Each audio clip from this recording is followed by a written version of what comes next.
Go to 2. I think it's a narrow chance, but we still have to take the opportunity. Does Phantasmal Image do it? So 4, 4, 5. So that's 9.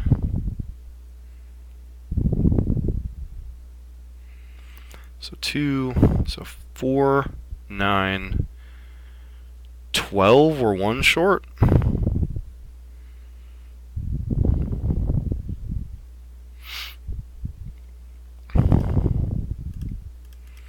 Just play it out anyway, but I think we are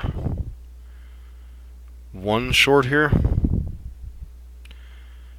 Or actually, so 3, 7, 8, 3, 7.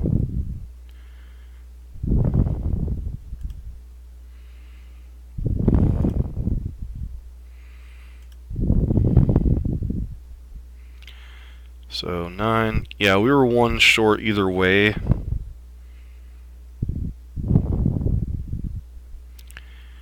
Simply because even if we'd done Vengvine, it was 4 power either way. So 4, 9, 12. Yep, we're 1 short. Presume our opponent knows how to attack. I mean, they just right-click, attack all, we're dead.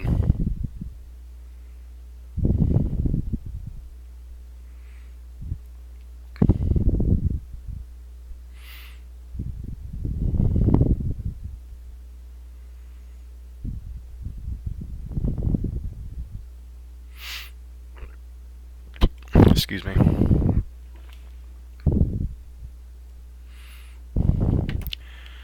So, yep, they've come to the conclusion that we're just dead. Attack with everything, it's not a difficult concept.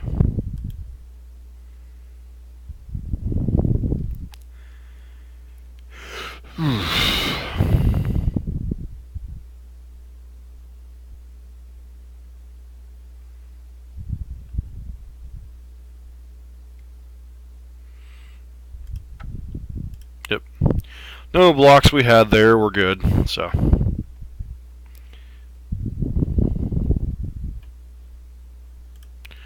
Alright, on to sideboarding. So we want Grafdigger's Cages, some consideration for Pithing Needle, but I don't think that's correct. And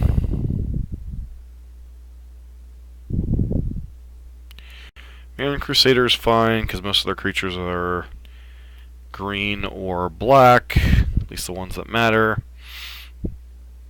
What about Chemball?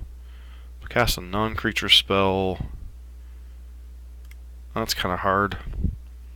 So what do we not want in this matchup?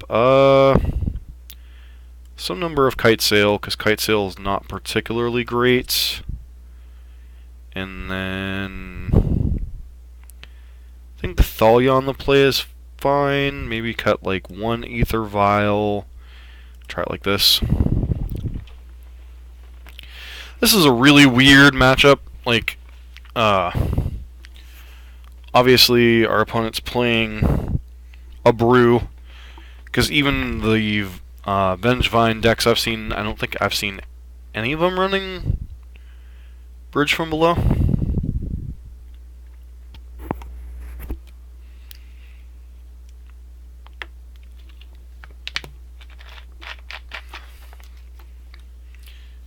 Guess I'd like to play first.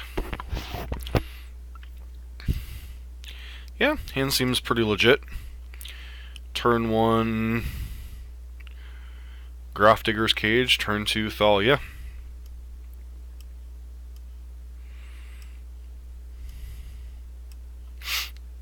Mulligans to 5.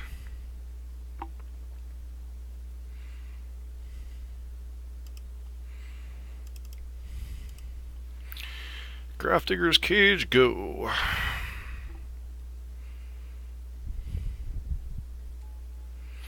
So obviously we need to draw more lands to deploy the rest of our hand and hope our opponent doesn't have Blood Moon. Excuse me.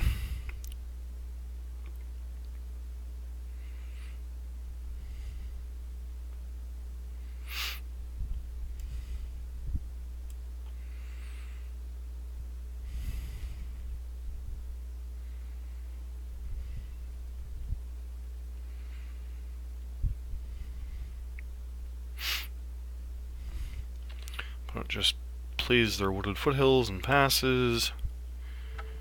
So obviously this could be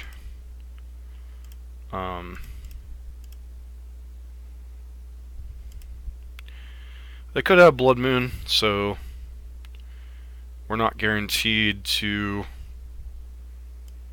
and these images are going to be a little bit tricky to cast.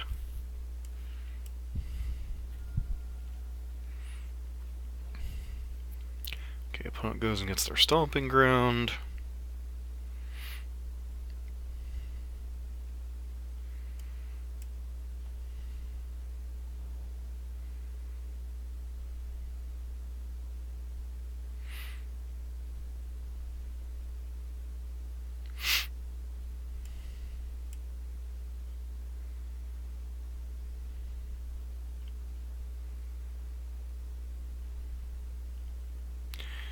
Question is our disruption here enough?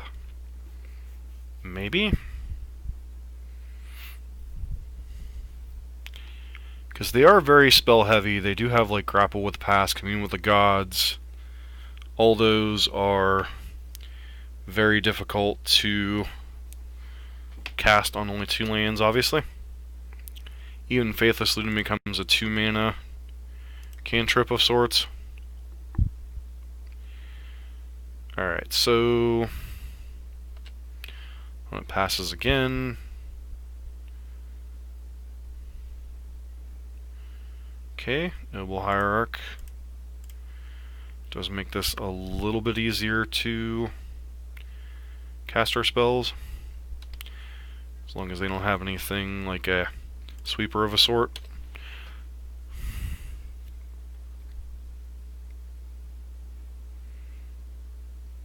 Okay.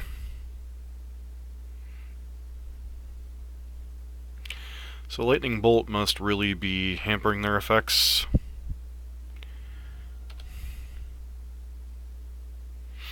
Is this Blood Moon?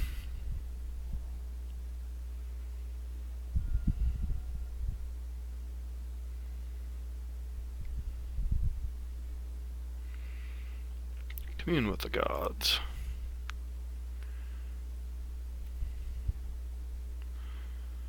They kept Insolent Neonate in their hand. Alright.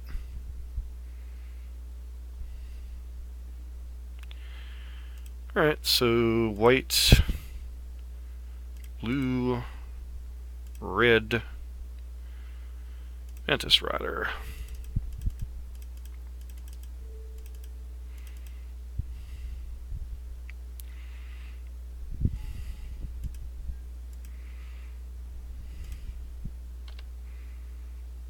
Getting for 4 here.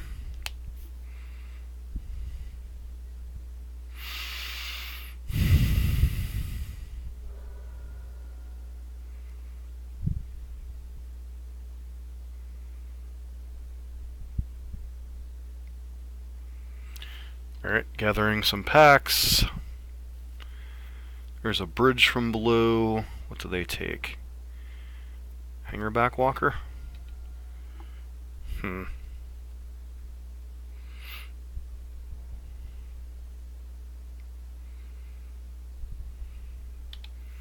Alright, Commune with the Gods, sure.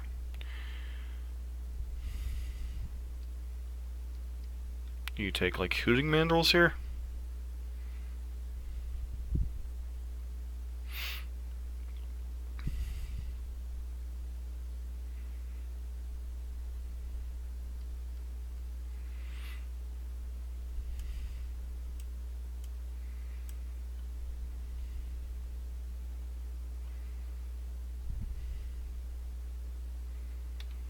Alright, so they'll get, what, 1 Zombo?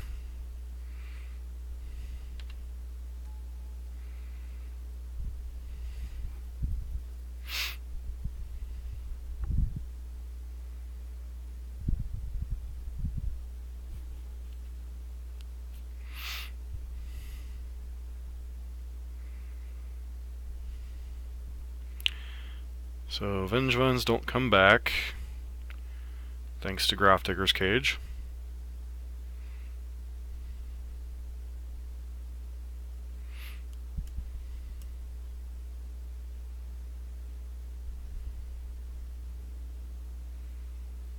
Okay, unit gets in here. Can't block because it has Menace. Unclaimed territory. Illusion. Blue and that.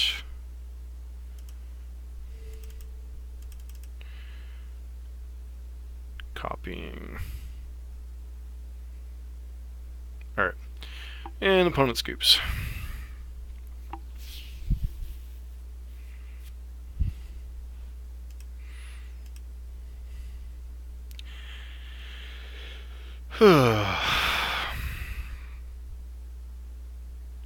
So one of the problems we have in this game is our opponent is on the play and we only have 2 Grafdigger's Cages. So the game playing out like that is not very likely. So that said, any cards on our sideboard. Canonist, there's some consideration to. Same with Chemball, because they are very spell heavy. But I don't know. I don't think either one's going to have an impact in time, or it could hurt us as much as it hurts them. So we'll just continue to play as we have the deck set up.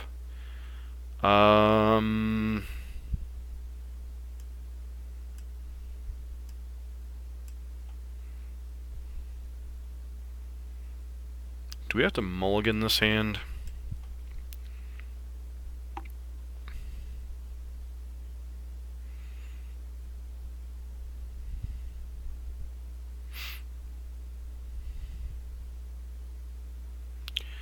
don't know. How good is Meddling Mage, actually? That is honestly debatable.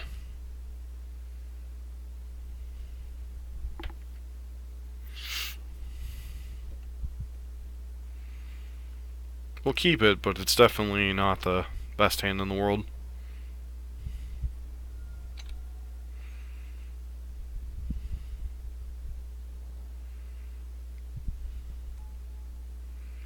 Grim Lavamancer, huh? That's quite the card.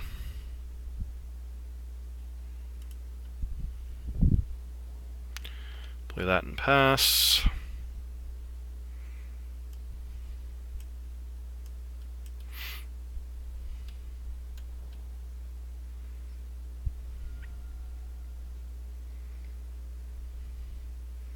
Sure.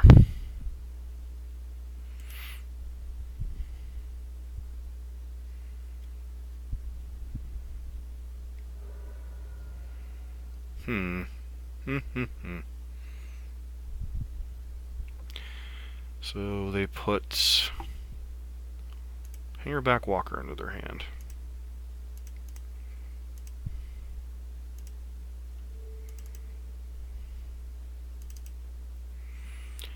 See how they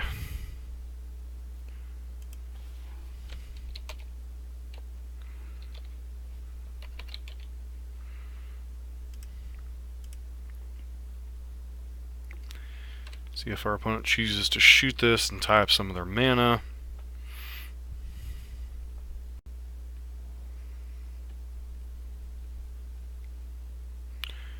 Looks like the answer is yes.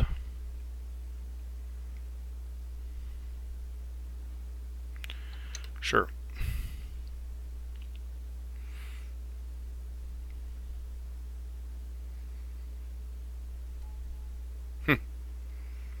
Alright, well. Human. White. Blue. Red. Mantis Rider.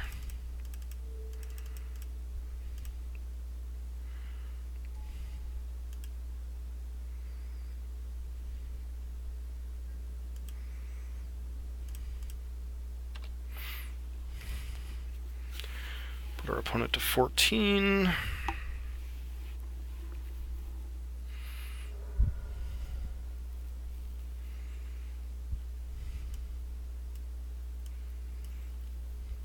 Opponent has a very, very unique set of cards in their deck. This Vengvine. Ah, Lightning Bolt, sure.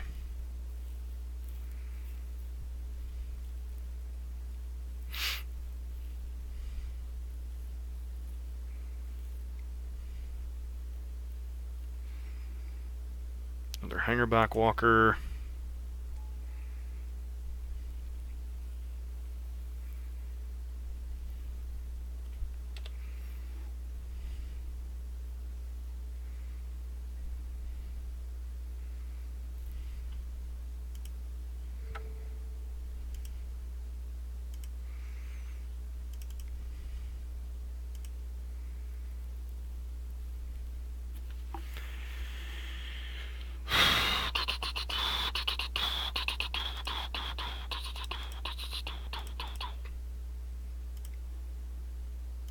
Play another Mantis Rider here.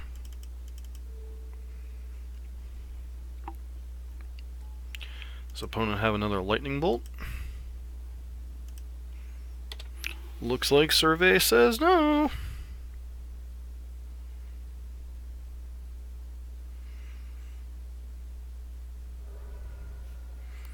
Opponent goes to 11.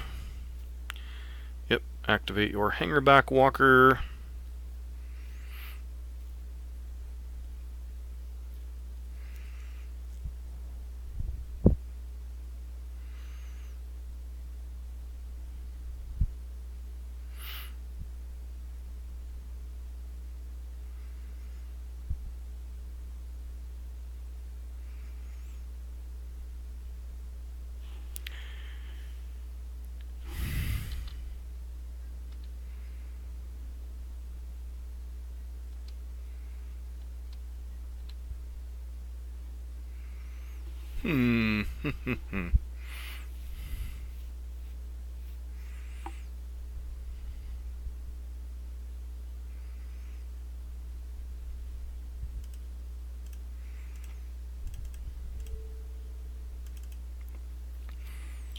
How do you decide to answer this, opponent?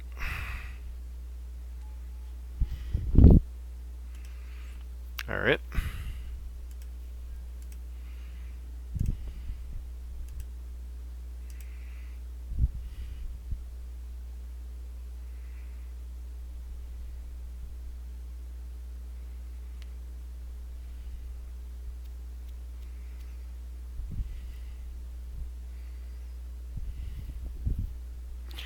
So now our opponent has to decide if they want to shoot their Hangerback Walker this turn for some chump blockers.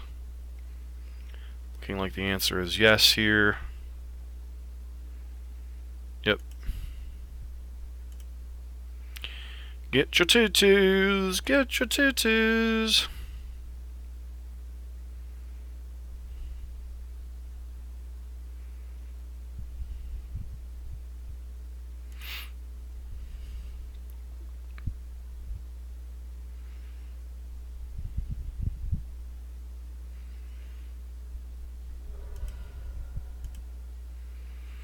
So, which one am I supposed to play here? I guess we'll just go ahead and play...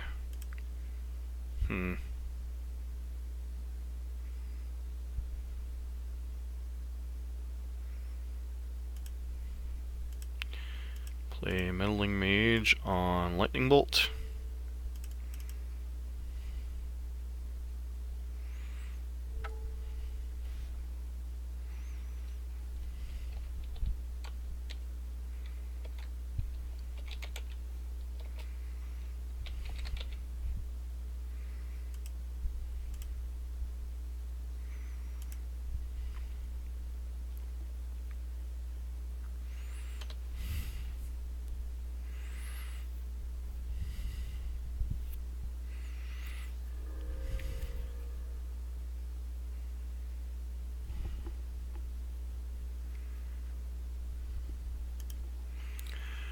Alright, opponent is looting here. Bridge, bridge.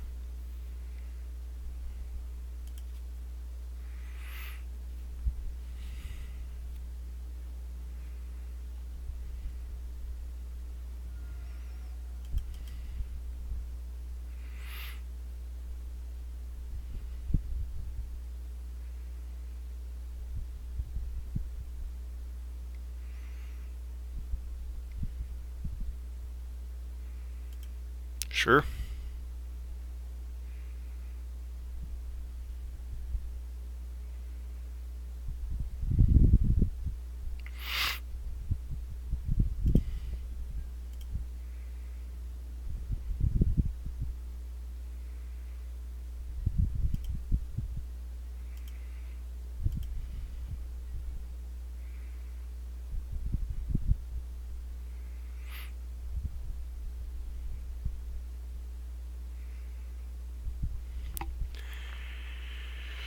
Oh, dear, dear, dear, dear, dear.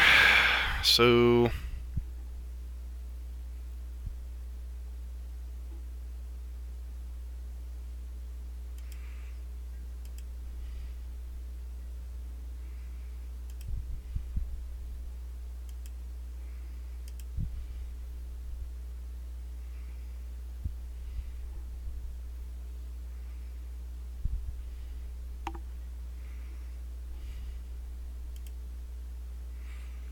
Oh, it just takes the damage. Interesting.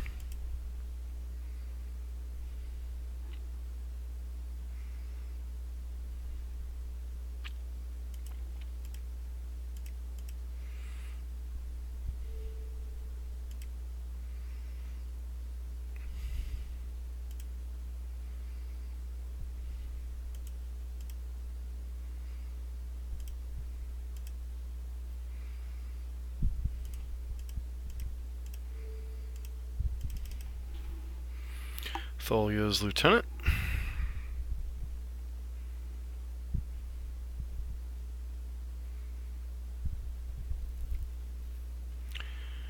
Are you gonna shoot one of my dudes?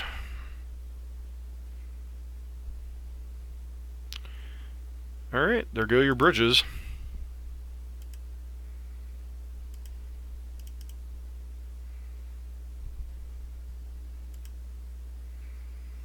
It's too bad we don't have another land to just, like, completely annihilate their chance to Hangerback Walker us.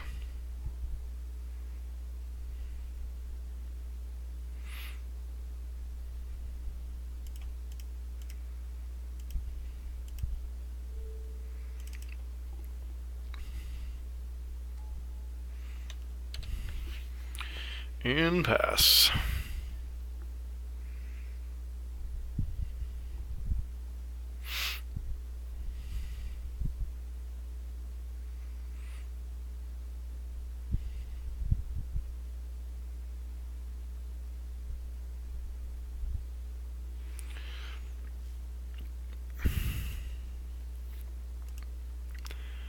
Opponent. Huh.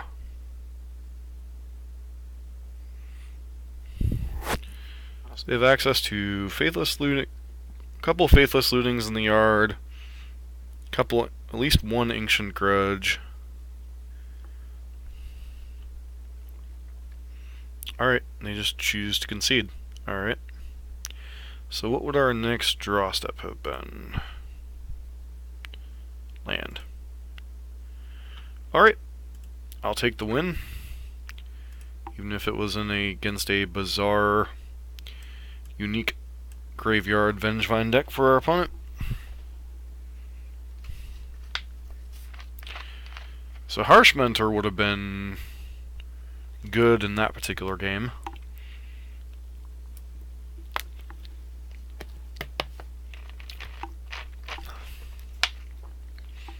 As would... I guess we should have brought in Staticaster for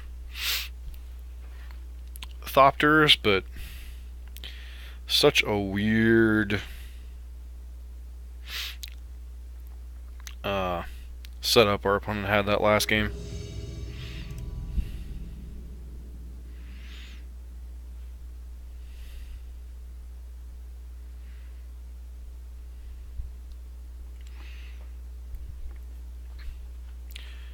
That's the one nice thing about this particular humans list over something like the Bant humans is Mantis Rider and Freebooter can pressure opponents in the air, and sometimes that's especially important. So what does this hand do? Yeah, I think we keep this one. Not the greatest one in the world, but another Wooded Foothills deck. Looks like Burn. Burns and... Yep. We are up against Burn. Alright, so... lead on human here.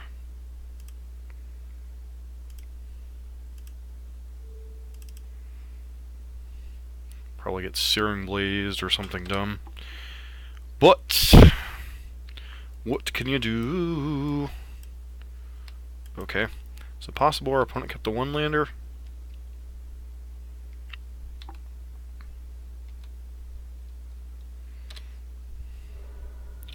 So, a little bit of pet peeve of mine.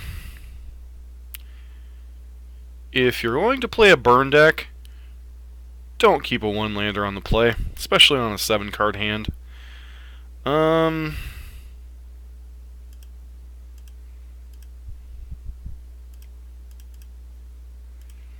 Thalia.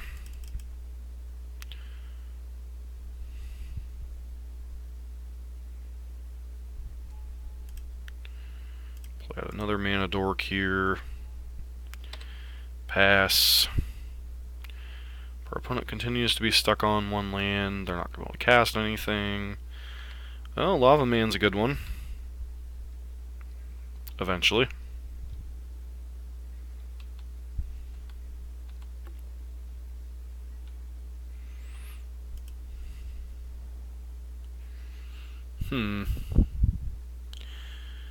So...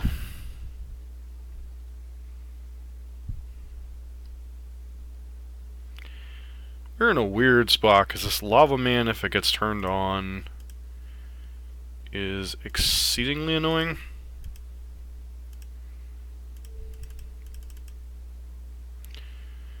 Really want like a Thalia's Lieutenant here or something. Alright, so our opponent needs like...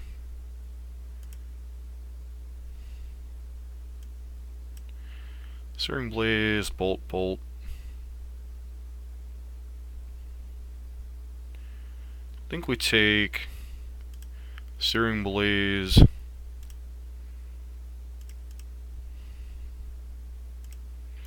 Name Lightning Bolt.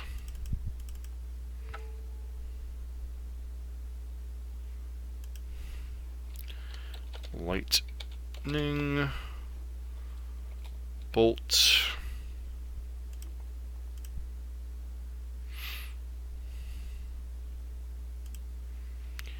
And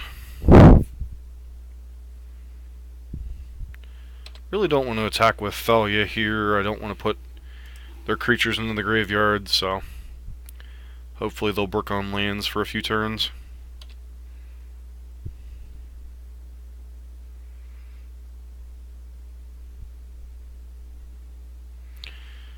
Alright, we can stop drawing lands at any time now.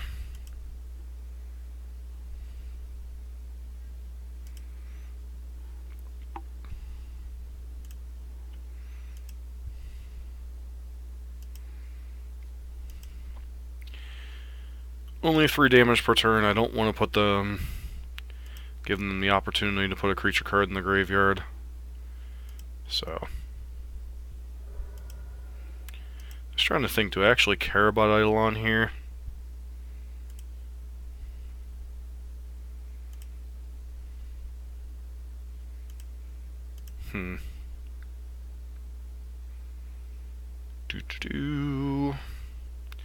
That Lava Man's really the only thing keeping them in this game. Blue-white.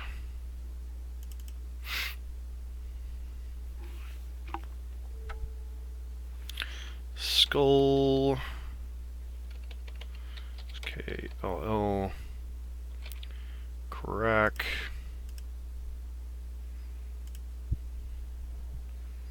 Pass.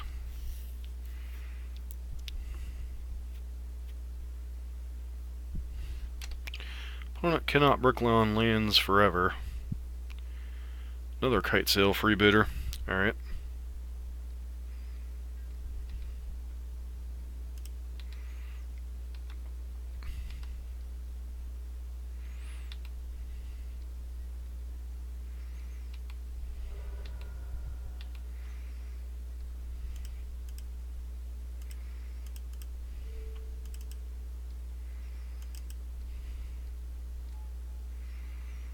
See what our opponent has over there. Boros Charm. So we take one of their Boros Charms, I guess. And pass.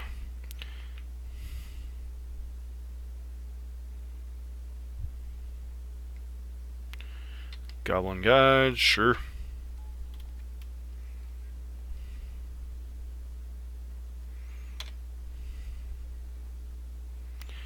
Aether Vial. Not a card I'm particularly interested in. Do.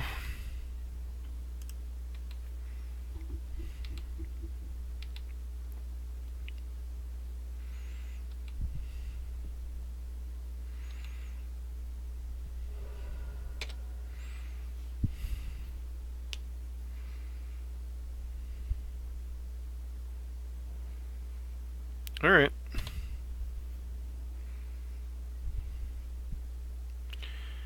Phantasmal Image.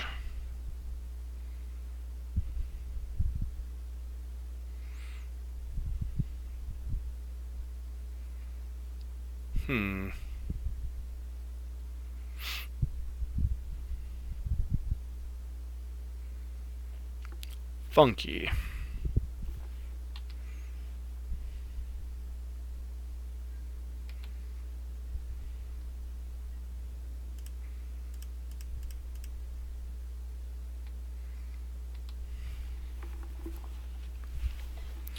Put our opponent under the most pressure as possible.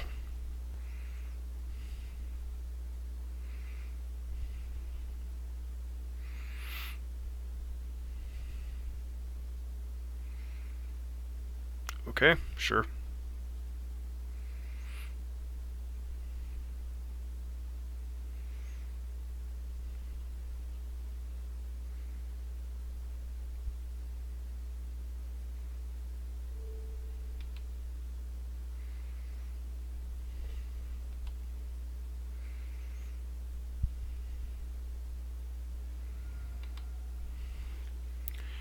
Interesting.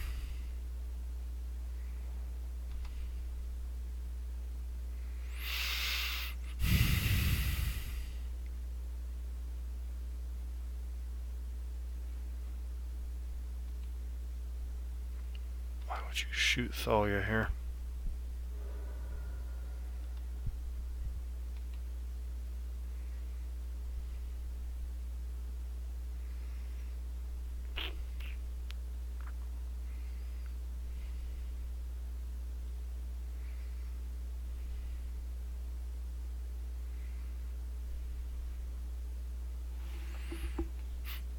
I think we just save Phantasmal Image for the time being.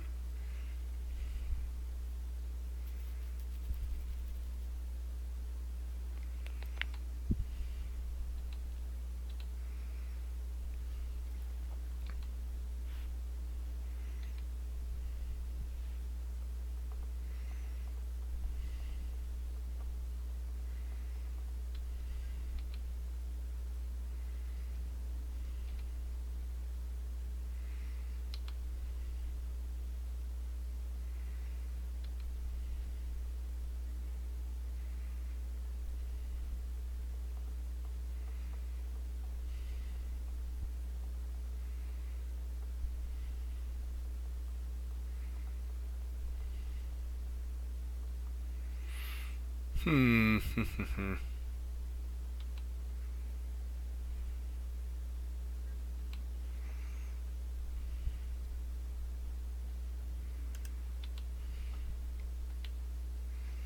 So opponent's gonna have to shoot it or bolt it or something here.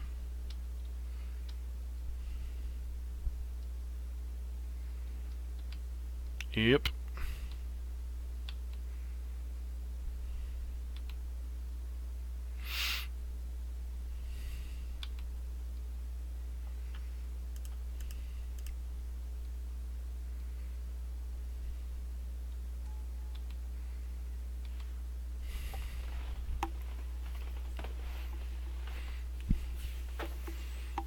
Alright, sure.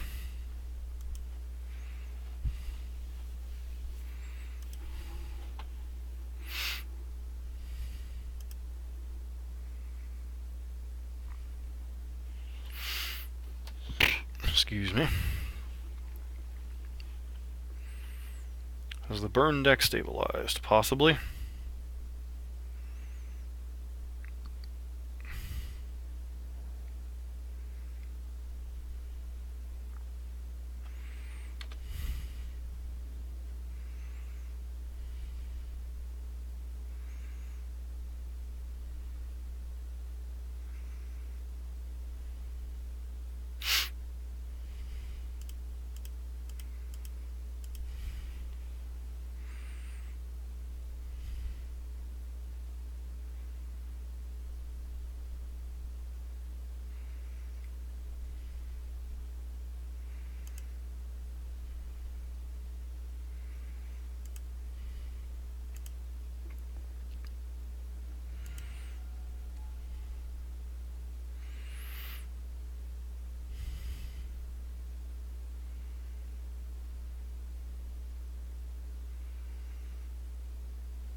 Double block.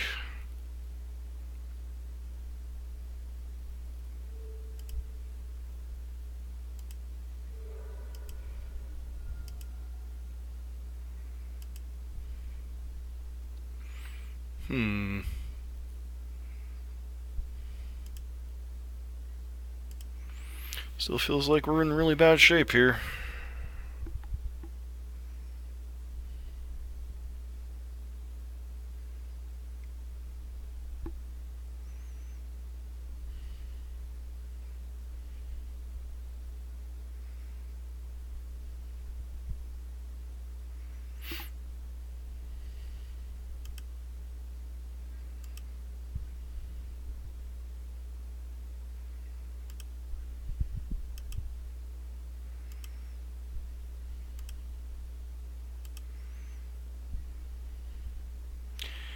Aether Vial are not the cards we want to be drawing in this situation.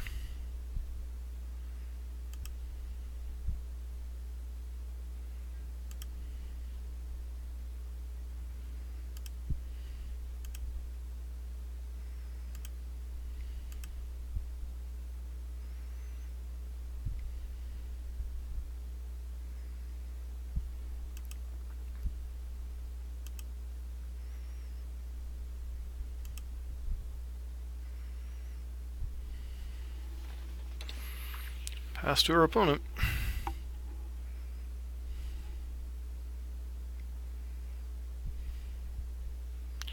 Yep, drop us to 9.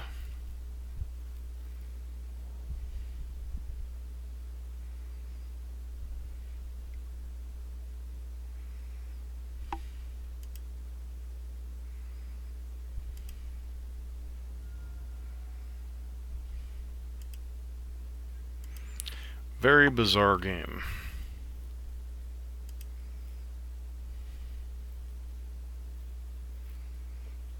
Come on, Manus Rider, one time. Horizon Canopy, sure.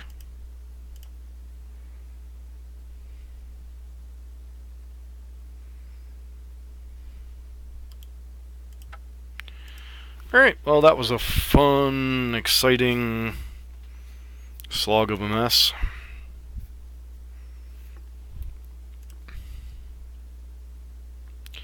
So let's start with the cards we do want. Nearheath Pilgrim.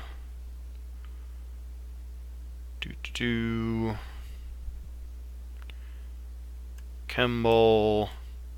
Sin Collector. Probably not Harsh Mentor. Some consideration to Pithing Needle. Maybe a Necromancer. Start with what cards we don't want. These freebooters are too dangerous.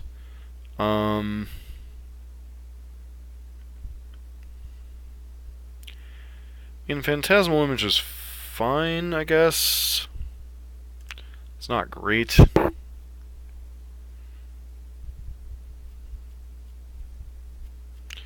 It's just supposed to be the images out and the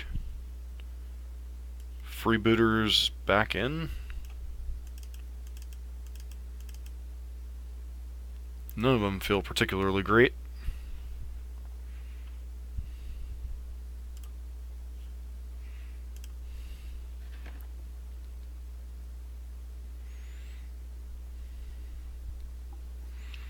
Alright, guess I'd like to play first.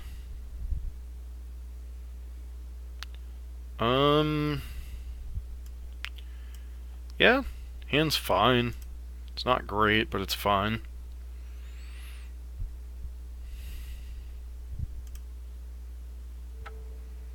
Human.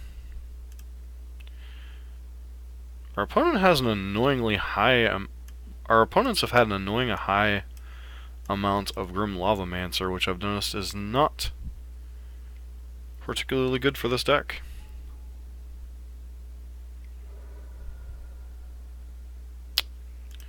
I think we're just supposed to run Thalia out here, right?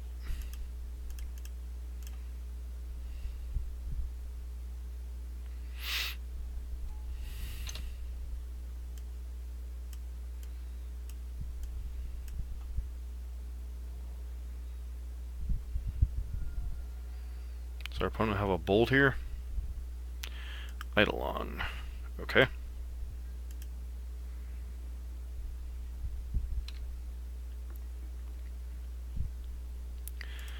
Thalia's Lieutenant's not a horrible one. Blue, white, red.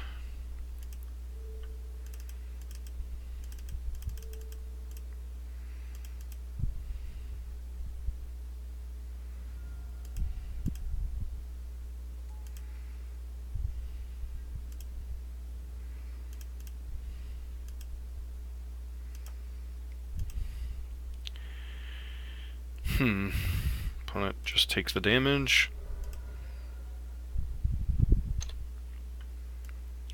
I don't know, I would have been tempted to trade off for Thalia there.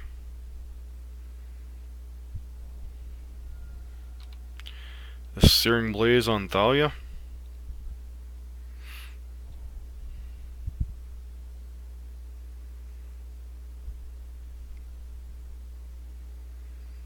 Yep, Searing Blaze, or Lightning Helix on that guy. Alright.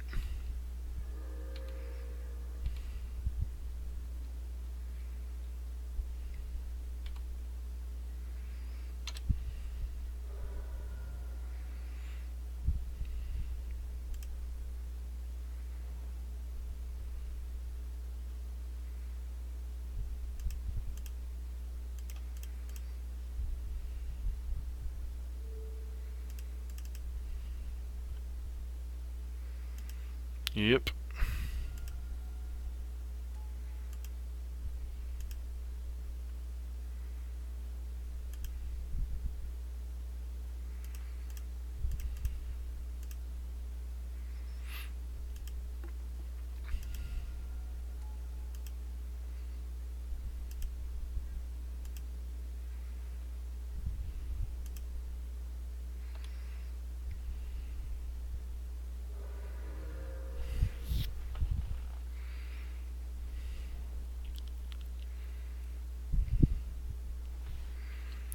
Alright, another Swift Spear, sure.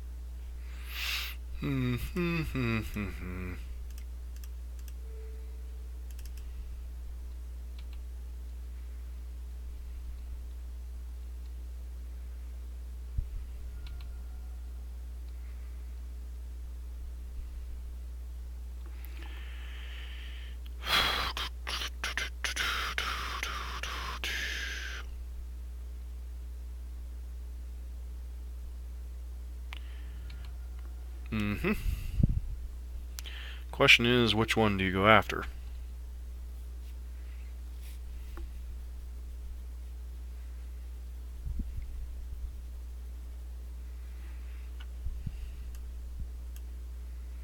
Boros Charm.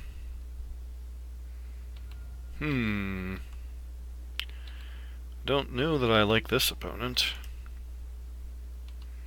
See what your hand is. Okay. Obviously, we're taking Lava Spike.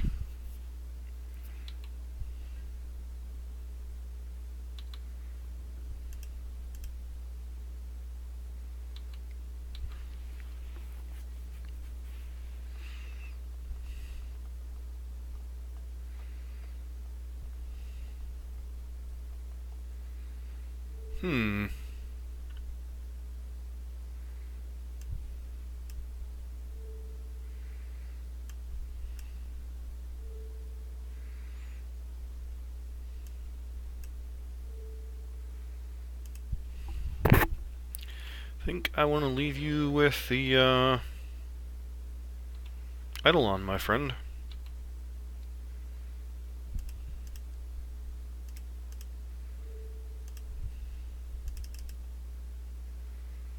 Gruul Lavamancer.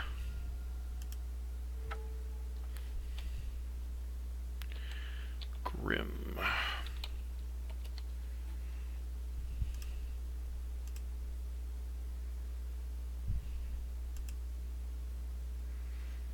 And pass.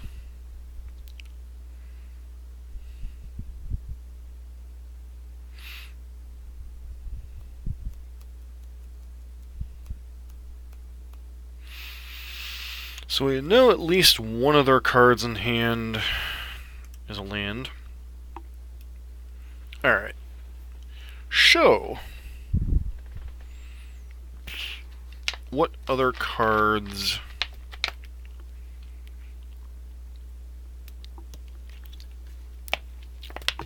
might we be interested in?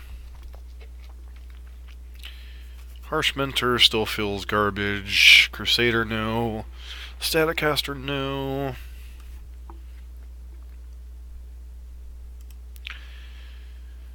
We'll go ahead and leave it as is.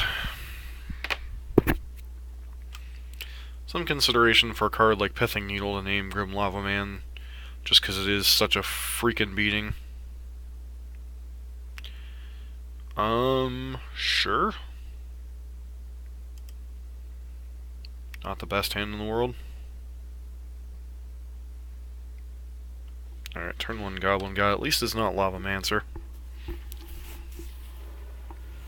Alright, well, we've got enough lands to toilet paper the walls with. Human. We've got Aether Vial.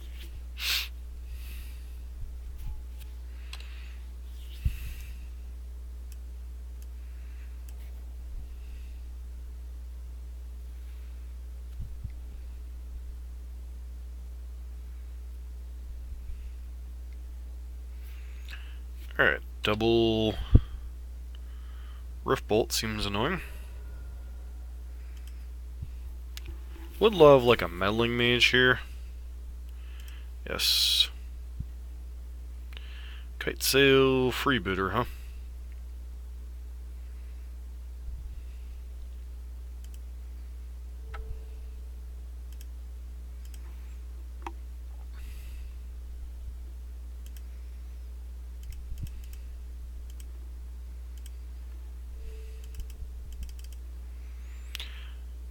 Obviously our opponent has 2 Rift Bolts, Skull Crack and Lightning Helix. Take Lightning Helix. Pass. So now we'll see if they point one of these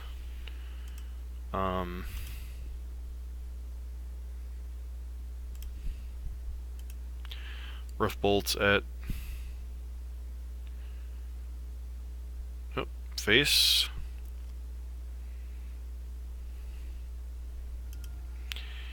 And is going after the face or the freebidder?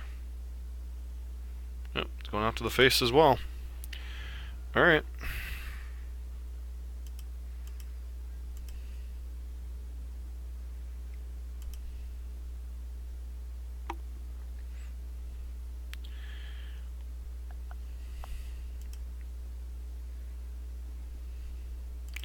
Reflector Mage is not a horrible card here.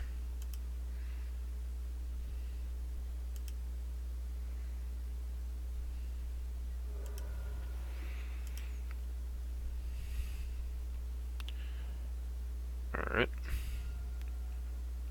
So what the heck did you draw?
Alright, see what our opponent's got on instep.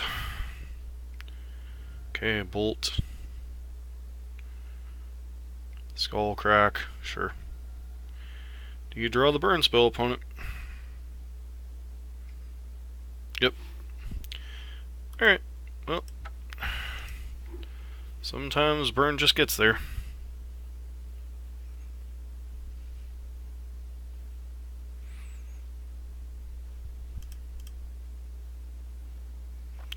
Yep, and we definitely had lethal next turn.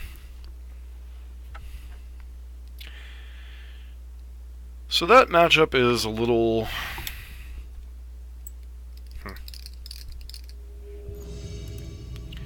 Matchup feels close.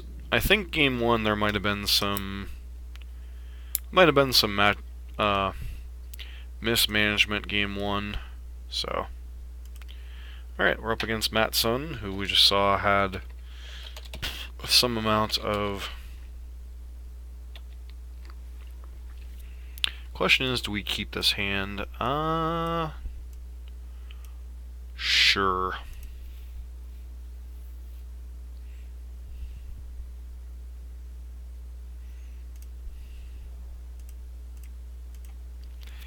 Noble Hierarch doesn't give everything away of what's going on here, but...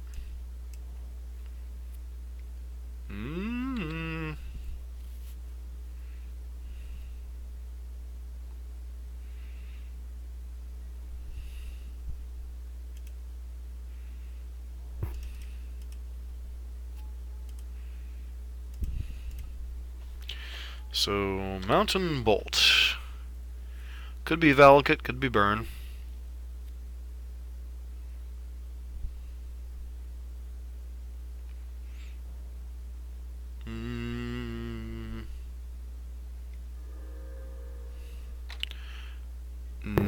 a little less certain now.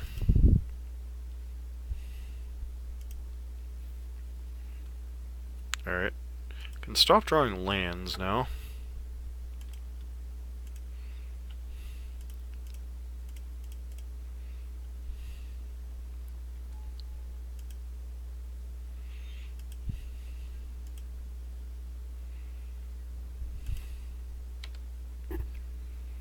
Birds of Paradise Mountain. I have no clue what's going on here. Oh, Mono Red Eldrazi, okay. Or the Green Red Eldrazi list that just placed a couple days ago.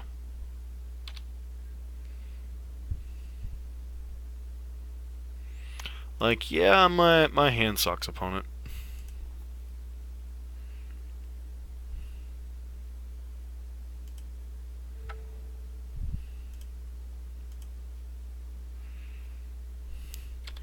Funny part is, if we had a fairly normal draw, we'd probably be in good shape. But as it is, our opponent's an Eldrazi deck, so... Here comes Thunknuts. Thunknut is good.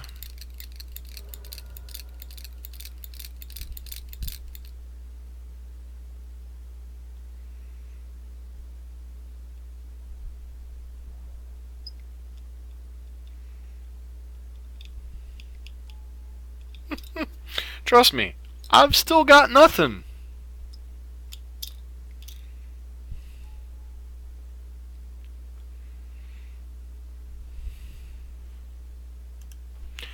Yep, they're definitely the,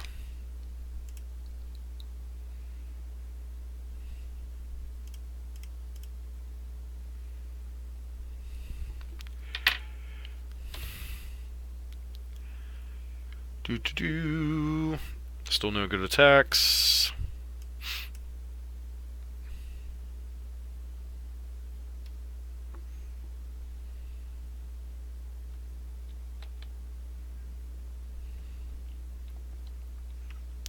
Here comes the team.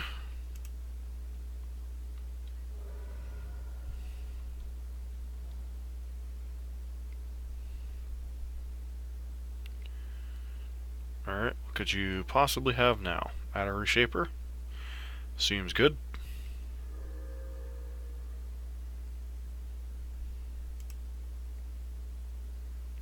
Oop. Ah, Mantis Rider. Now there's a card after my own heart. Red, white.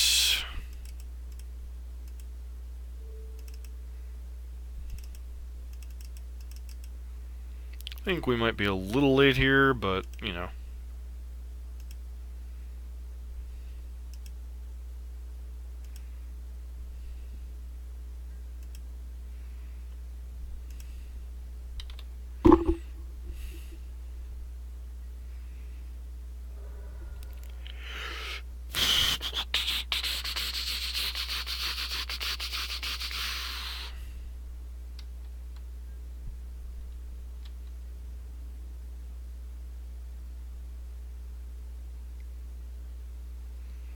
Mm-hmm. At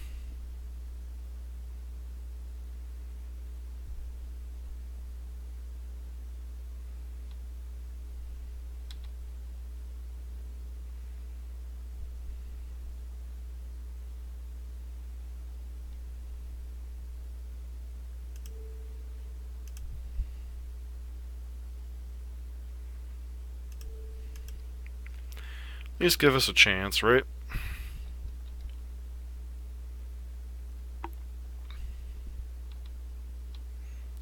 Hopefully, I was gonna say, hopefully you don't have something dumb like bold here.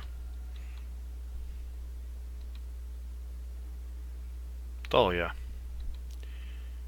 I don't know how far that one's gonna get us. You have another Thunknut? Yeah, I'm not interested in showing you any more cards. Alright, so can presume their deck has bolts, sweepers, that kind of fun stuff. So, what's the best way in our sideboard to play around that?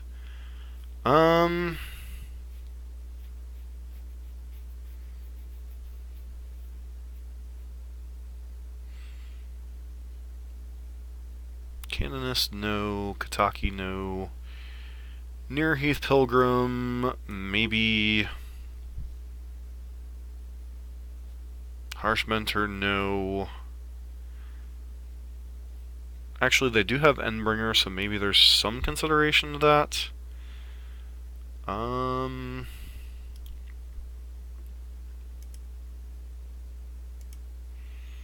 Beyond that, I don't think we've got a lot on our sideboard for this matchup.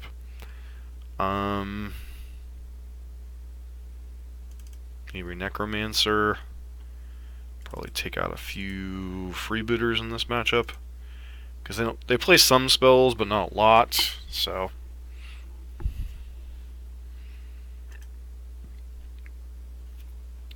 Feels like most of our good cards are in our main deck. We just kept a.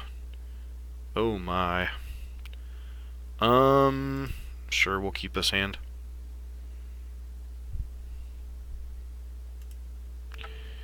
Human. Aether Vial. Pass.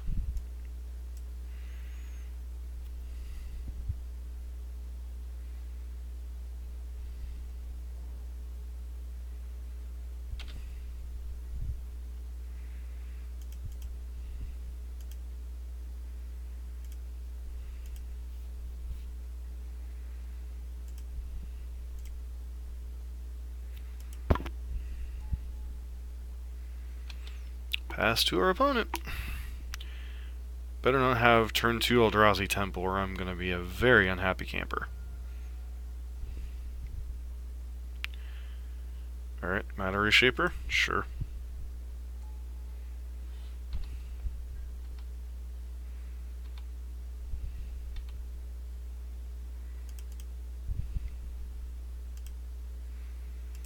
Noble Hierarch, go. Yes. Yes.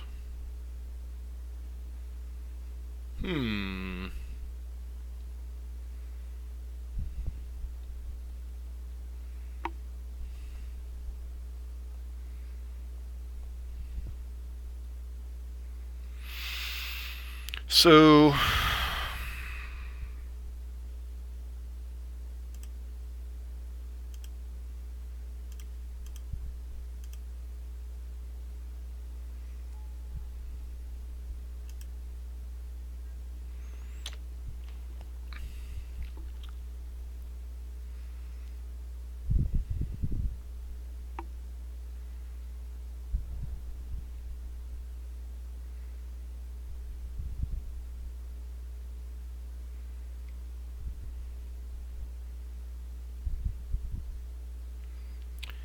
can't be countered.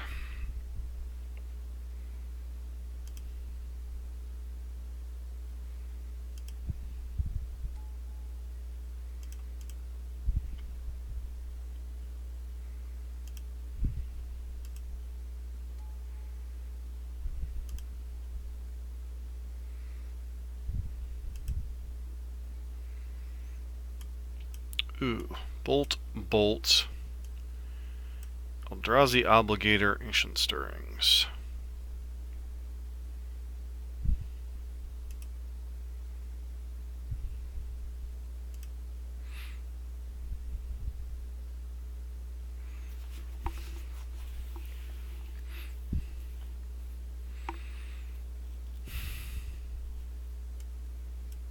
Might have to take. Oh, there goes Meddling Mage. How unfortunate.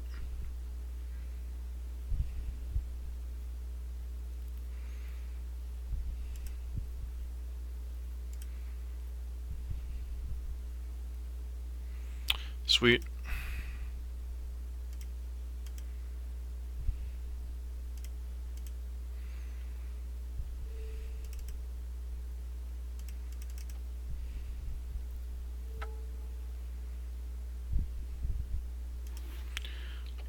lightning bolt.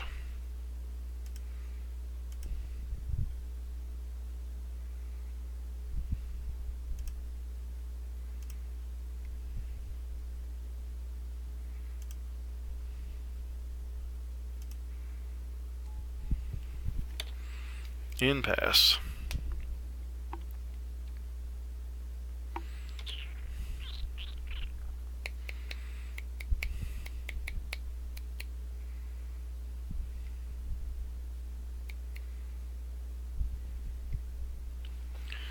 Alright, there's your 2-mana Ancient Stirrings.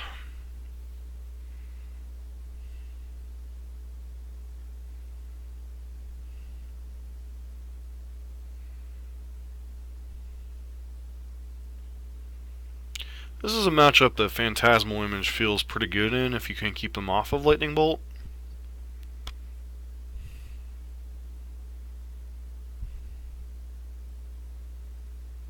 Opponent conceded the game.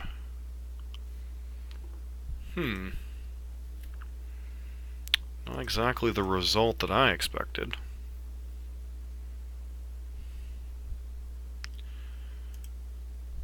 Alright, I mean...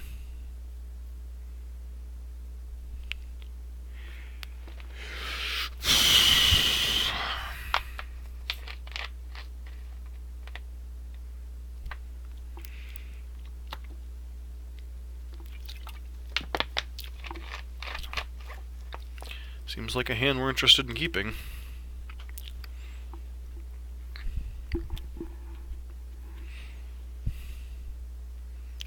Sure.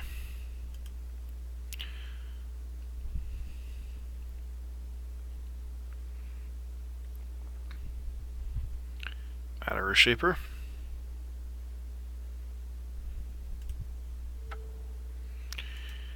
Human.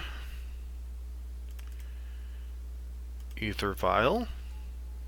Go.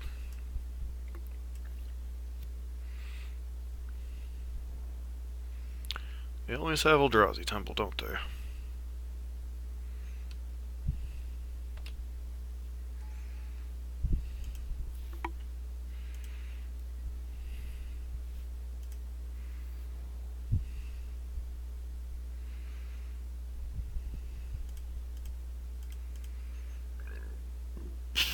Excuse me.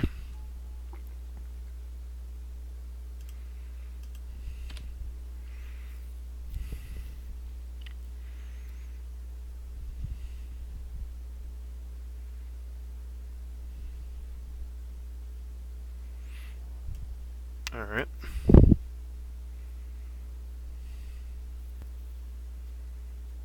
Turn 3 Thought Knot again. Oh, just another Matter Reshaper. It's unfortunate.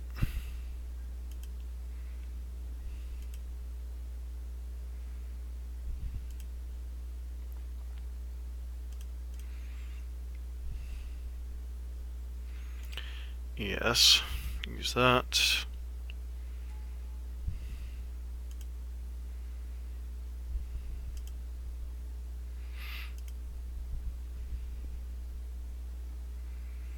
Alright, Mantis Rider seems like a pretty... That... Blue... White...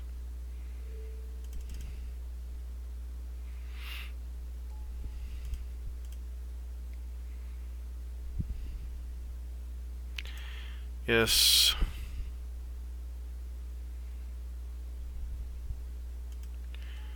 This, copying that...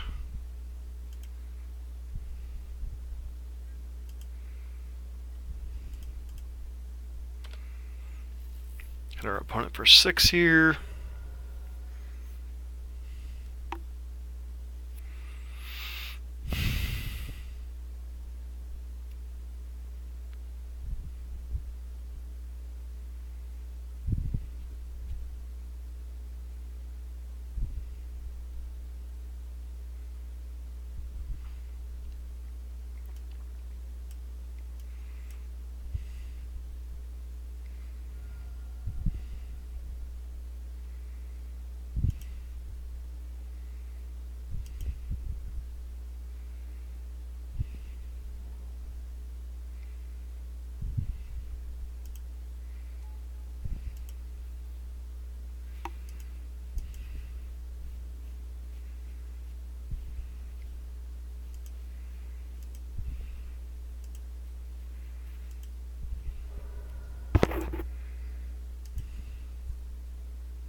Alright.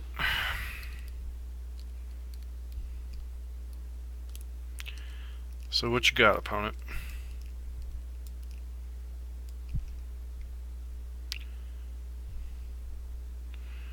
Reality Smasher? Sure.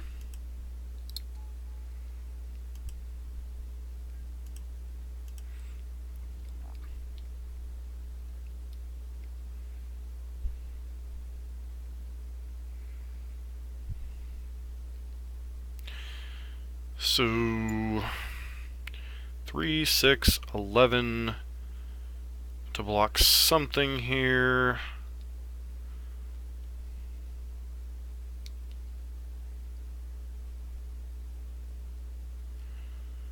So is Ooze the block?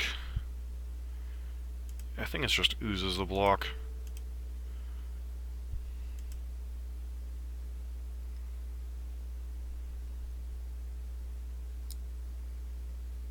Am I dead?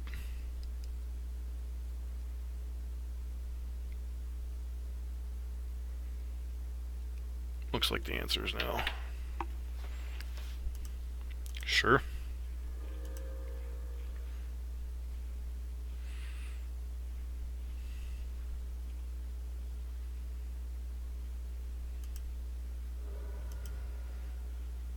Yeah, Bolt.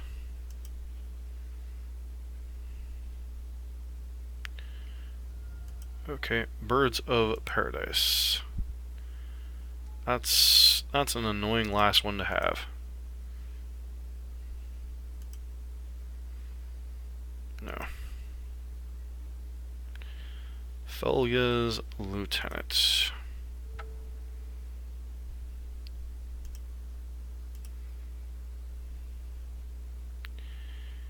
Human.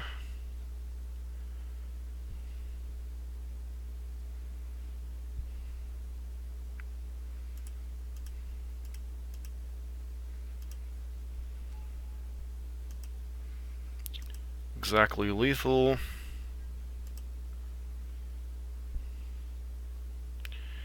Guess one good rip deserves another. Alright, so 2-1 so far in this league.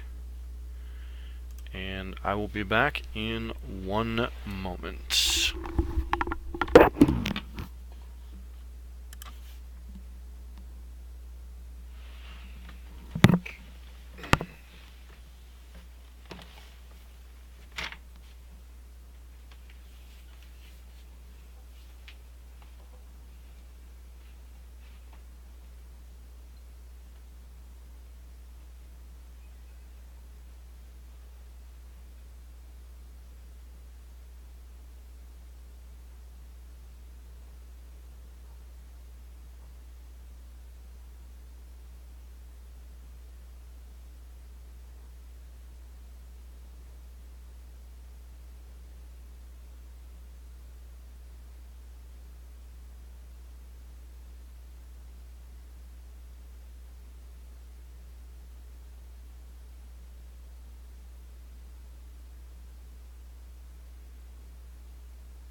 Alright, we're back.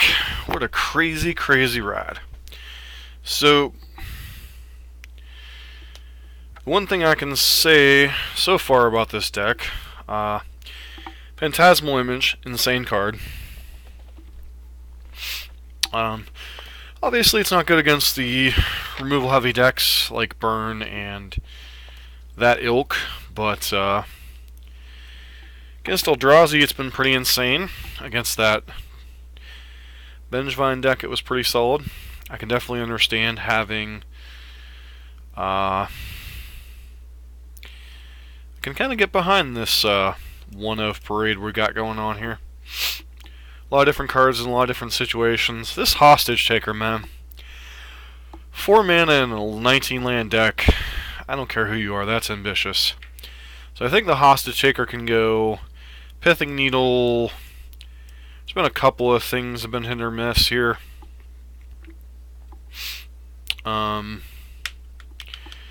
card I noticed we're pretty soft to is Grim Lavamancer. So that's another card that we might want to find some way if we're going to play this deck moving forward. But, I mean, for a bunch of, other than Burn, non-tier matchups, it's been pretty exciting.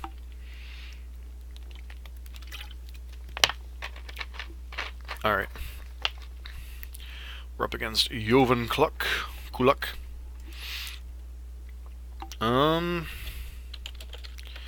So I'm pretty sure this is a keep. Not the fastest clock in the world, but log into 6. Keeps the hand. And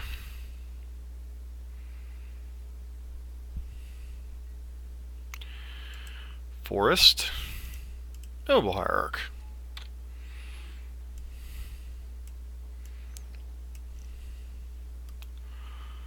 Ooh, Ameria. Alright. So, human.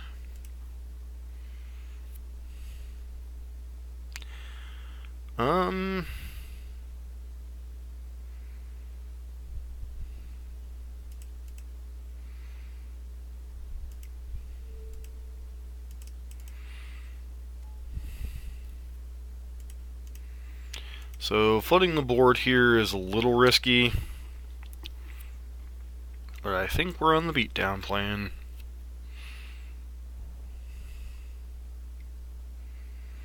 Martyr of Sands, and alright.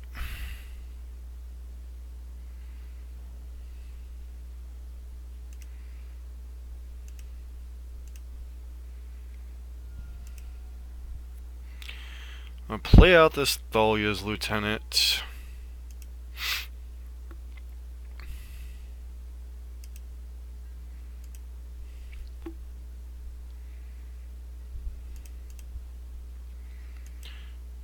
Attack with these ones. We'll see what our opponent reveals here.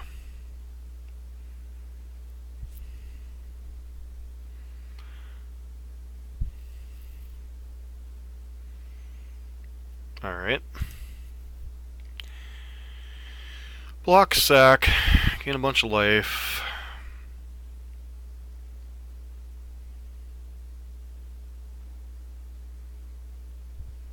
Five cards revealed. Path, Squadron Hawk, and Gideon. Alright, Path Exile. Beyond that, I don't think so. That in white. Meddling Mage. On. Oh. Helps if I go to the end of my combat step.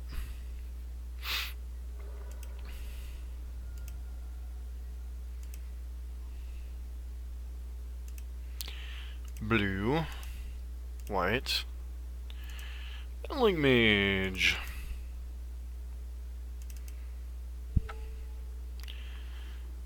naming Path to Exile. Which is a card we likely would have named anyway, but now having good confirmation that this is their hand, guess Kamiya False Hope isn't a horrible play here. Guess they get to go Squadron Hawk plus Kami.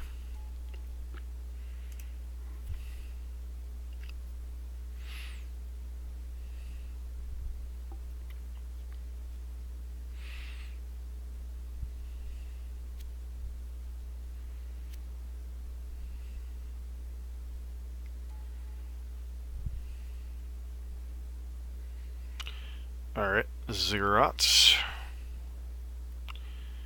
So, use this to pop that. Aether Vial, not exactly the card we want here, but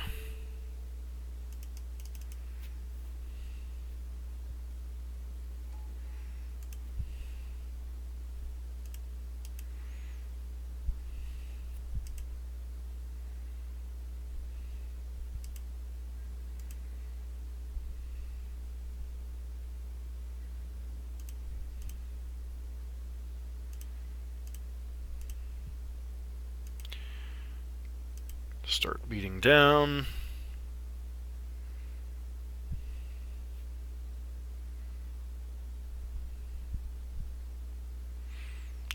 For 8, 12, 15 damage.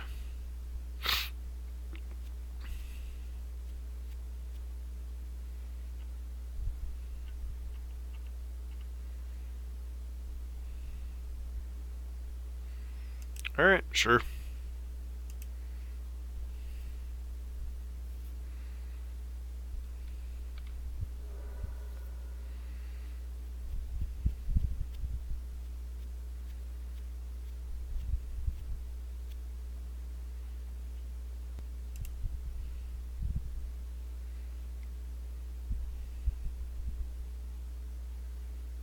Wow. Okay.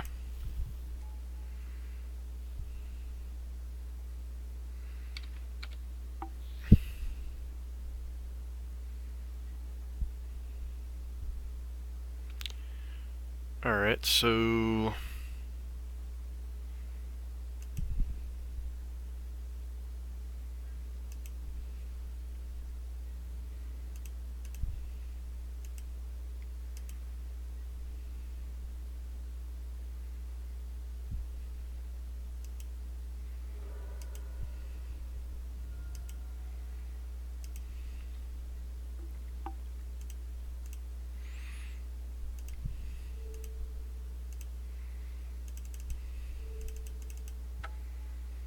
am I supposed to name Skidian here, or Squadron Hawk?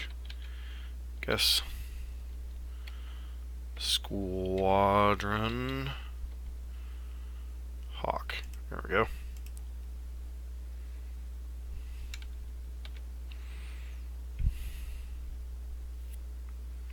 So there aren't too many 1-mana plays. I guess you get to play Skidian here. Plus on what, like Thalia or something? Sure.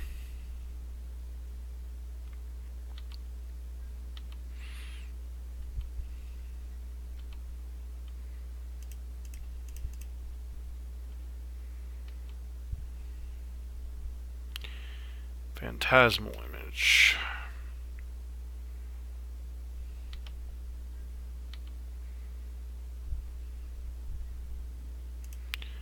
That Gideon, that Gideon.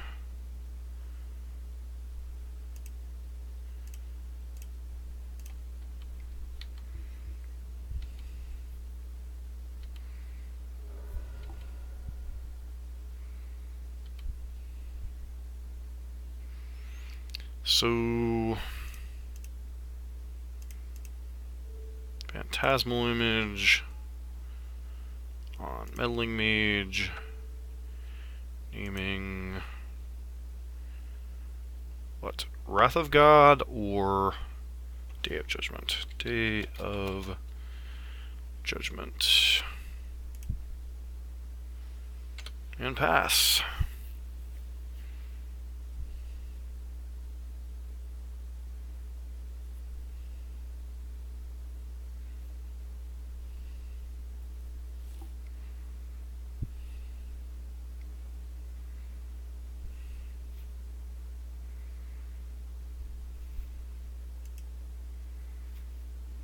Okay.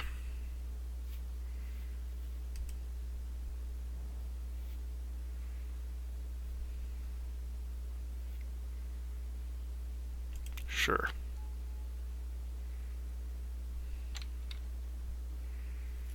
Reflector Mage, huh?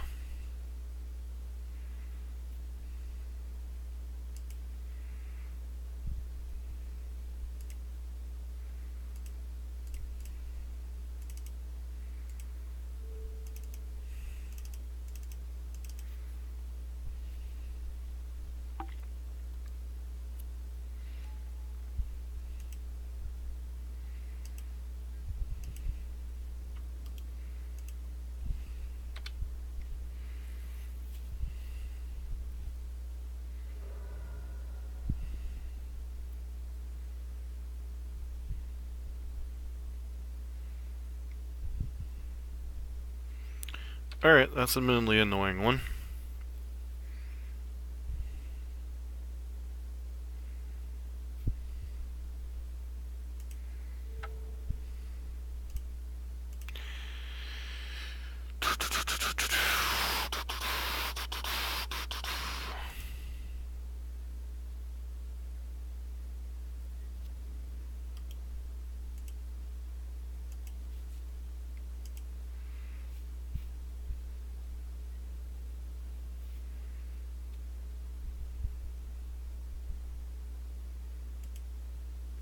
Sack.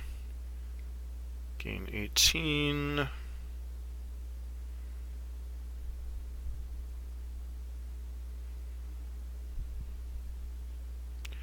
So 1, 2, 3. Opponent's hand's got, yeah.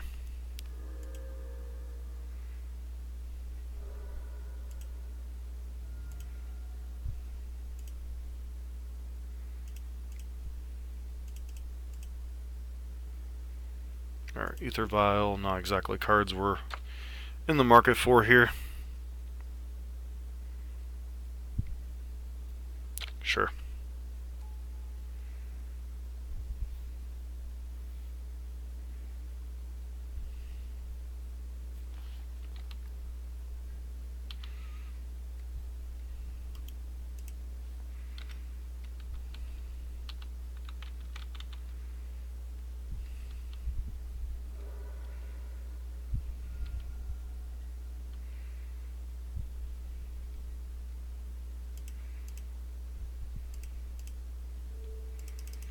See if they have some type of wrath effect. Settle the wreckage. Well, that's a good one to know to play around.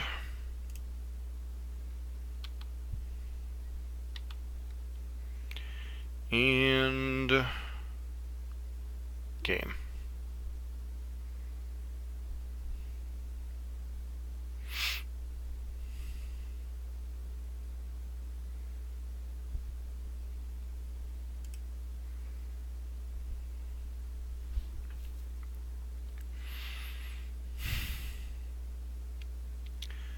So what kind of cards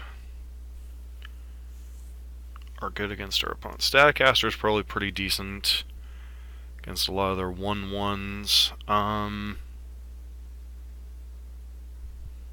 Harsh Mentor. How many cards do they actually have that has artifact, creature, or land? Sin Collector, maybe.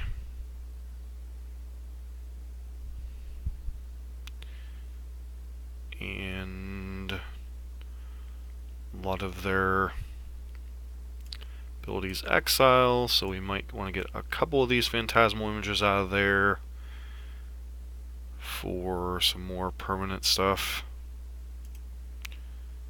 Anything beyond that? Nope. Everything else seems reasonable. They might bring in like Stony Silence or something against us, so we might want to hedge against Aether Vial. That said, we can't keep this hand. Sure-ish. Milling Mage.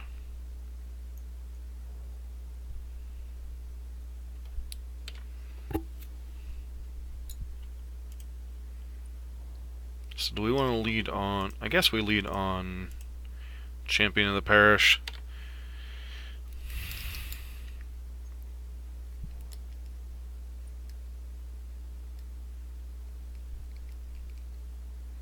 Kamiya False Hope, sure. Aether Vial. A little late to the party, friend.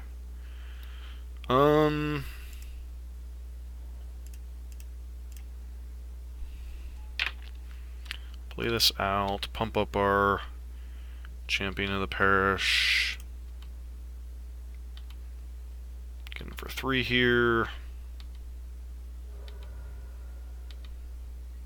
Play out Aether Vial. Pass.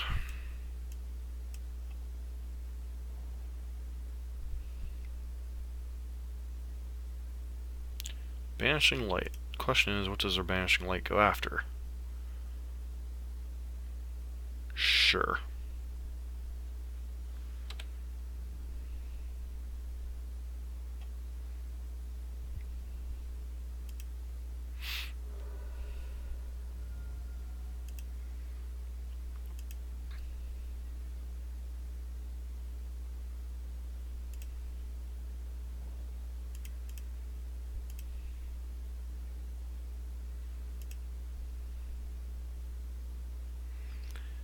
Nope, can't play that this turn, so I think we just go ahead and get in with Noble here.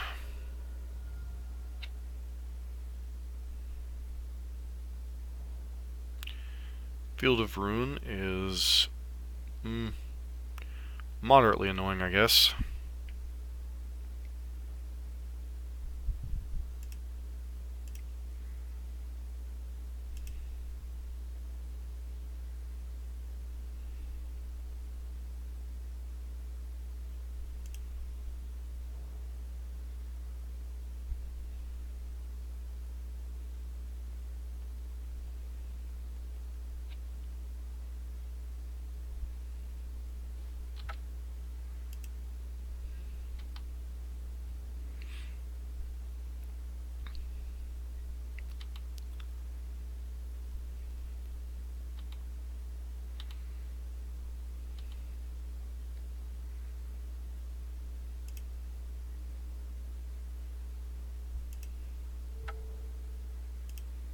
Human.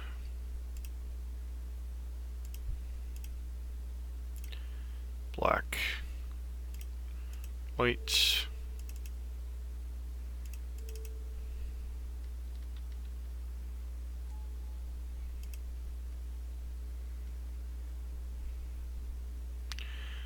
Proclamation of Rebirth.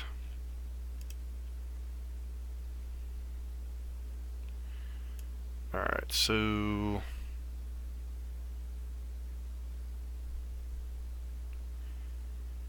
card we have to take is probably... Oh man, this is a bit of a mess, isn't it? So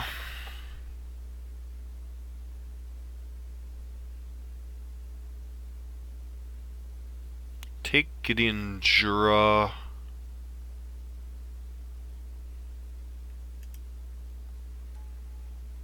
Lock out.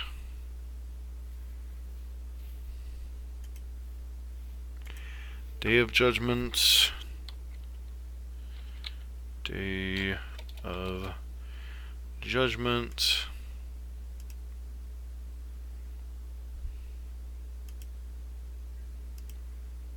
And start swinging with Noble Hierarch.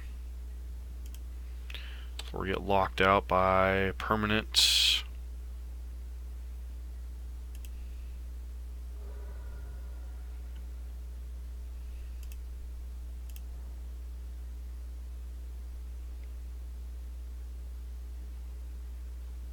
Alright.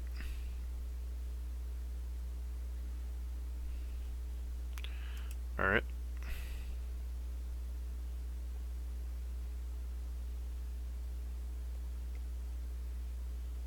Okay.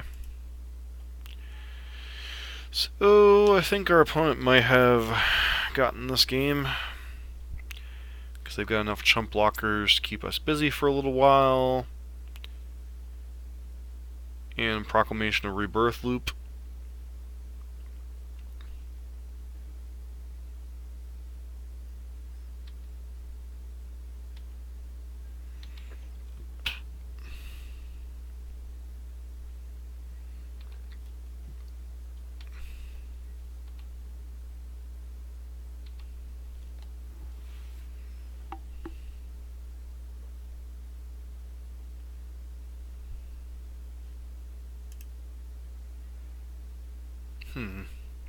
Folly's Lieutenant.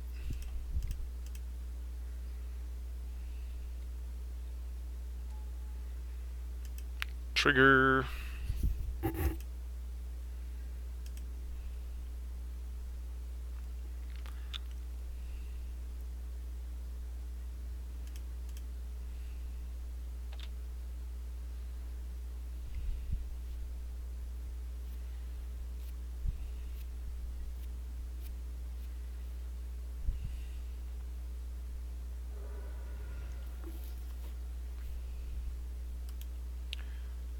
Yep. So at that point in time, we're drawing to like another... oh, Jiminy Christmas.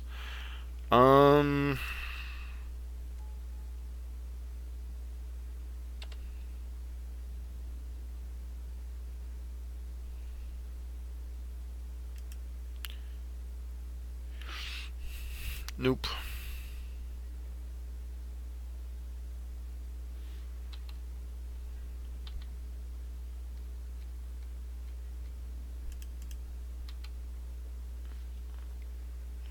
So basically, as soon as our opponent hits another land, we're conceding because things get really, really stupid.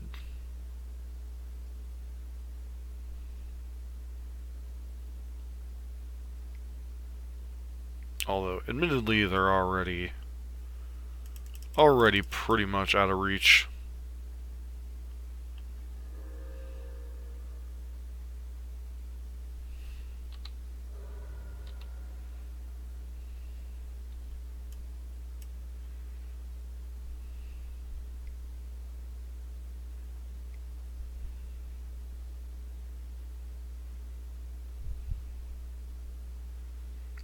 Yes, the Squadron Hawk loop.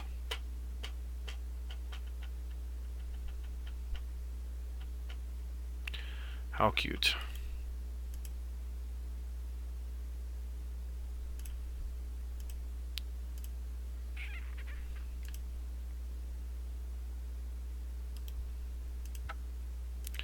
Yep, we're not winning this game. Game's too far gone, and I'm not grinding any more of my time down. Alright.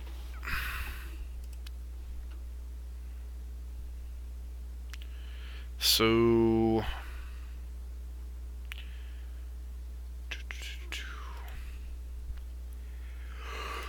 do any of these cards make sense? Necromancer might, in the face of that particular situation. But what would I be cutting for it? Maybe Reflector Mage, because Reflector Mage isn't particularly great. Try it like this.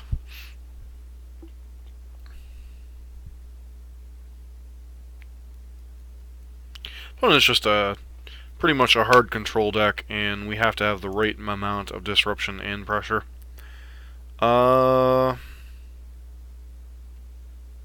This hand's okay.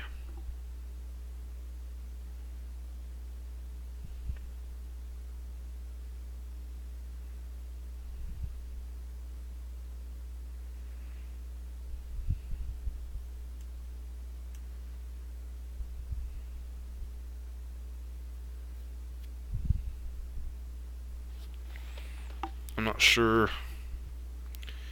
Obviously we name human here.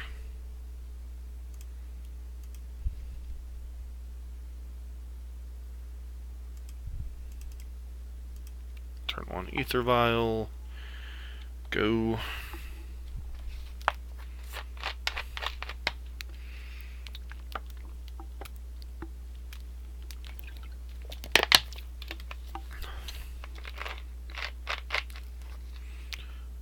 Always yield. Yes.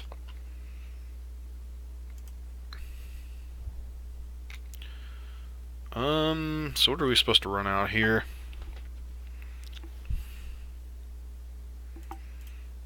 Meddling Mage on Path Exile.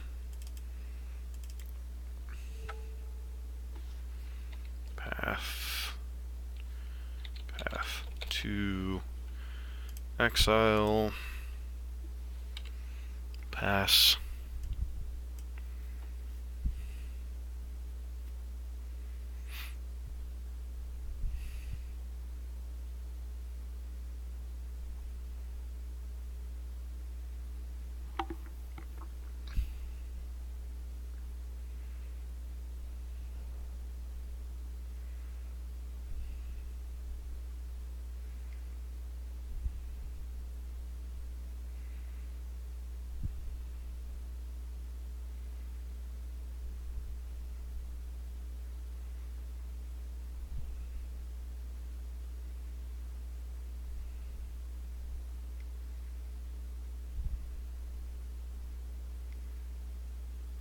Squadron Hawk.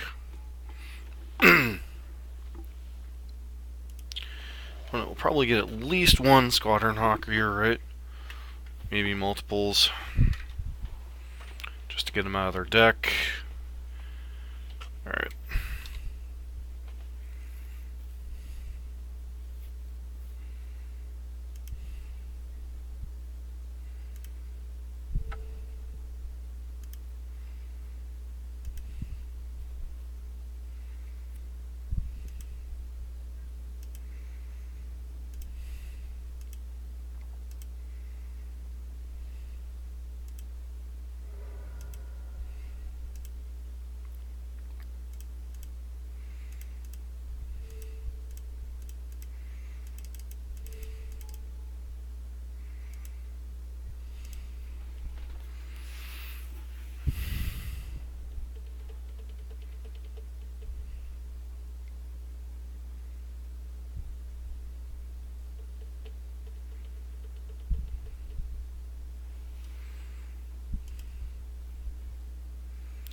Going after...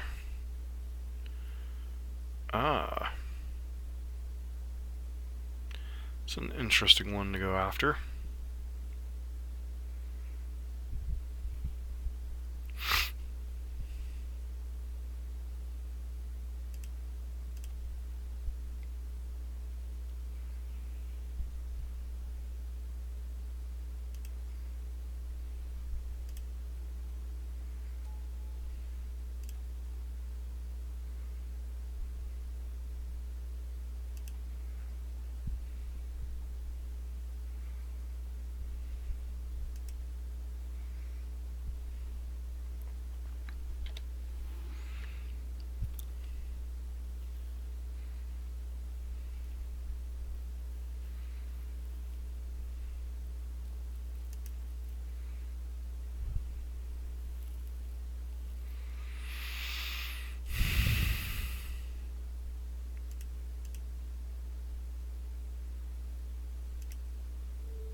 Gonna say, I still don't think we're in good shape here.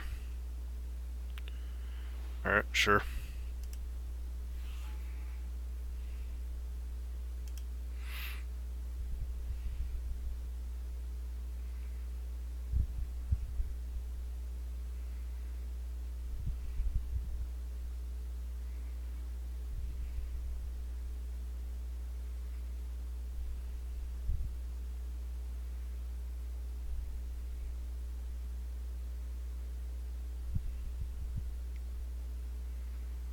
Oh, that one's just...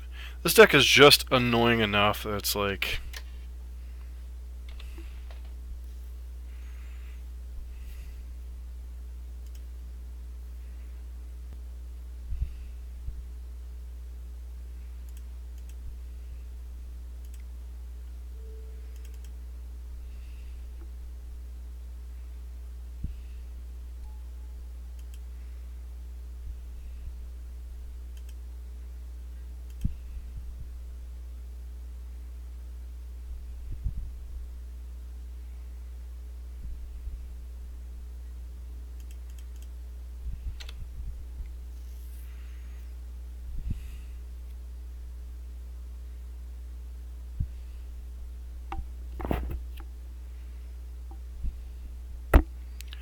Don't know that we're actually winning this match if they have anything, pretty much.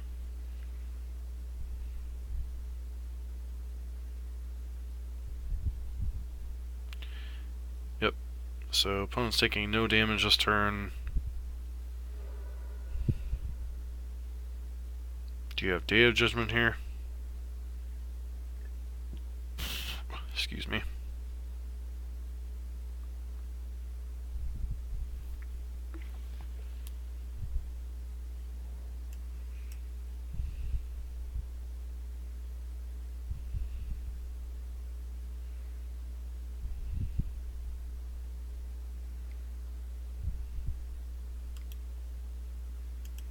Oh, Ranger of Eos.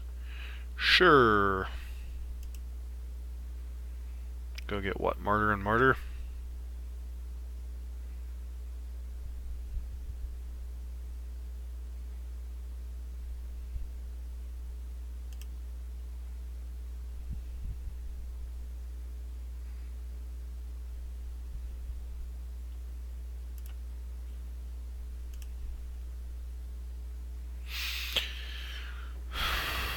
Yep, Martyr of Sands, Martyr of Sands. So we could really use something like either Phantasmal Image or... That is not the card we were looking for.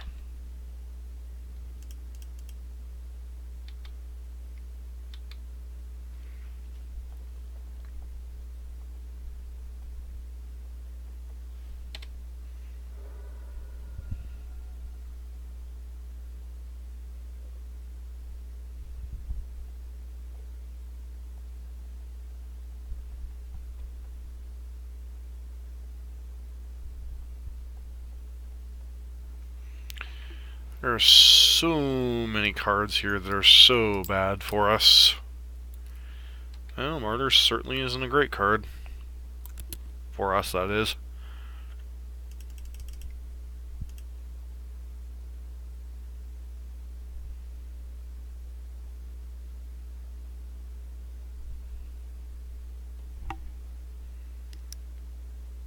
Okay. Leyline of Sanctity.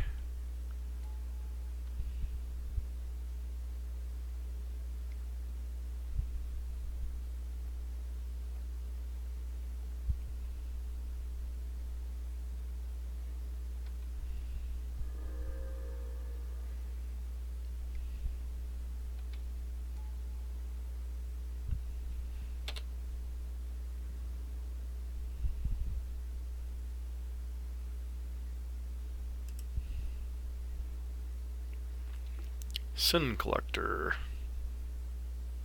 Which doesn't even hit anything. Yep, just gonna go ahead and scoop this one. It's possible we could win this game, but we know our opponent's hand, and it's not great for us. So, grind out by boredom, or however you want to call it.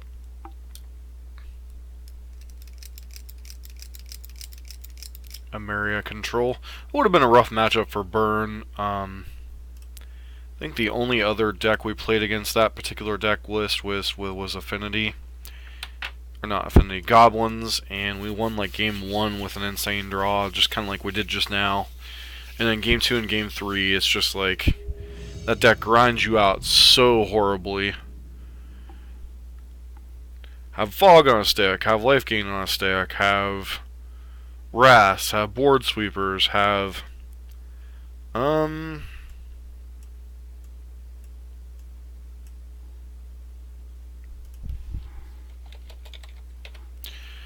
so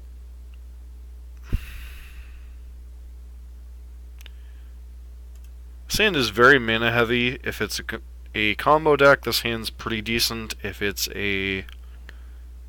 Never mind. Do we even want to show our opponent this hand? And our opponent has told us a lot of what they're on, so... Alright. May seem like a premature concession, but given the fact that we know that's a heavy disruption deck, that hand was not going anywhere. So we want Mirran Crusader, Necromancer, probably Sin Collector, and possibly Chemball.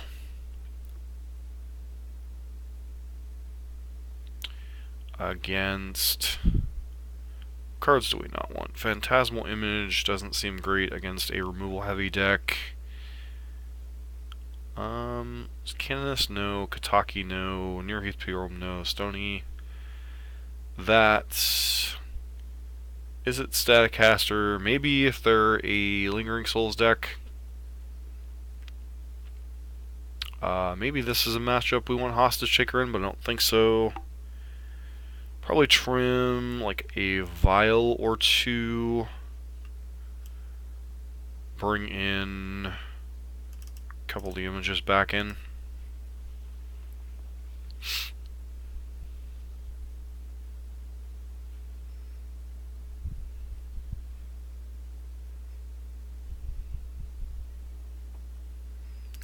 Guess I'd like to play first. This is a mulligan. We can't keep that kind of hand. Sure, we'll keep this one. It's not great, but we'll keep it. Necromancer is probably something we're in the market for. Thicket Pass.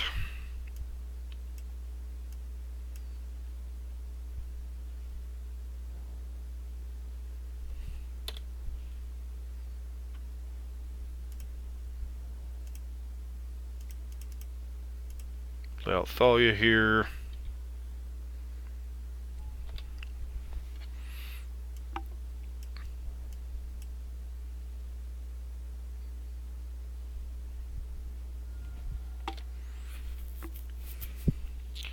See what our opponent chooses to do here. Yep. Abzan.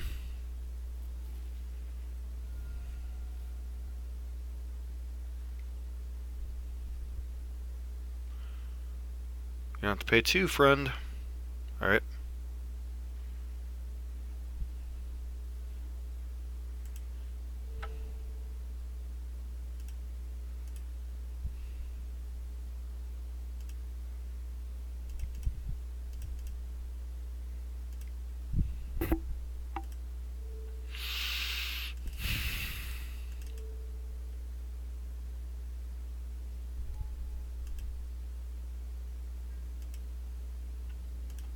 Mantis Rider, get our opponent to 14, but I don't know that we're actually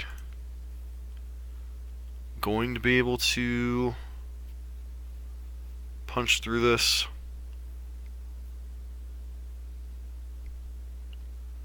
Tarmogoyf, sure. Mirran Crusader. Well, that's a fancy card.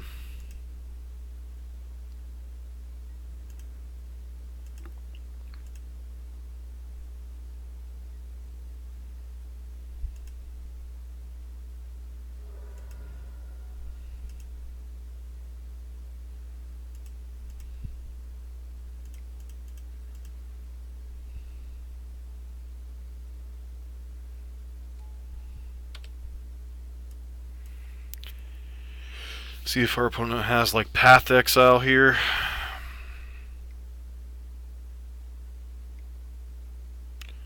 Liliana of the Veil, huh?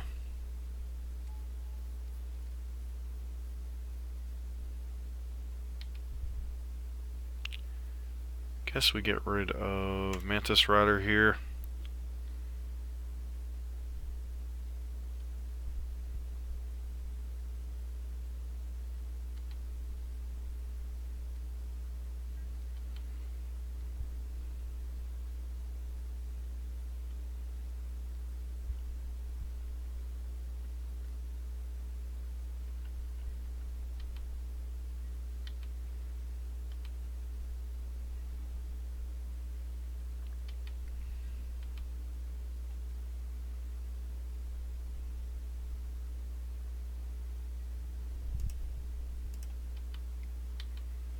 Kill our opponent here. Not our opponent. Our opponent's Liliana of the Veil.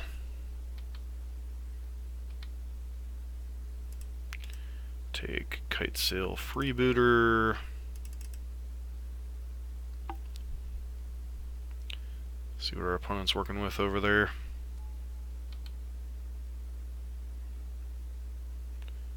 Pulse, push, push. Maelstrom Pulse. Blue. Meddling Mage.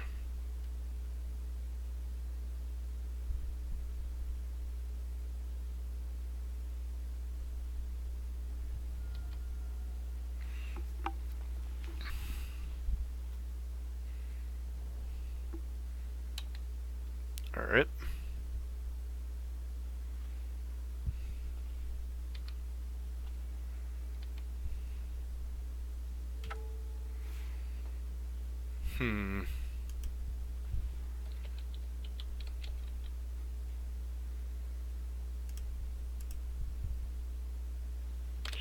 And pass.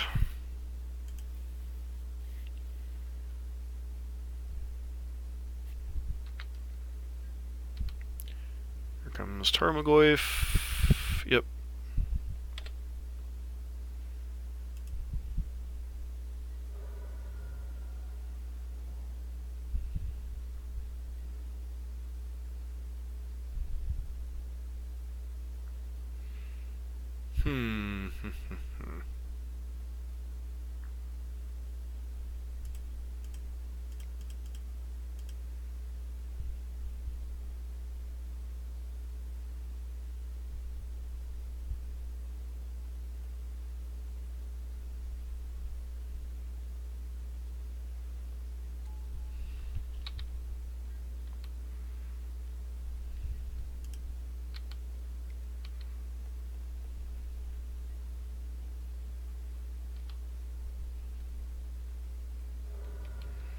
Drop our opponent to 6 here.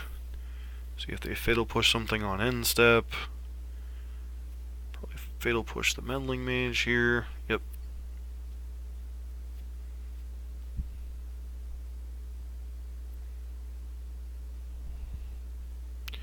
So they can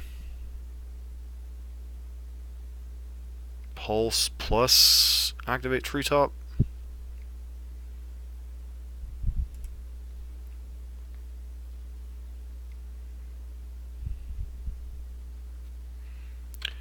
Nifty.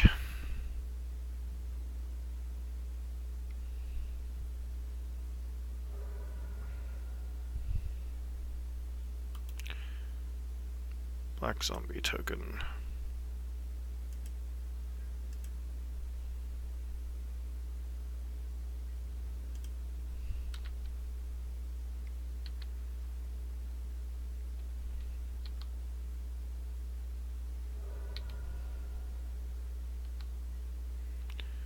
Play out Necromancer.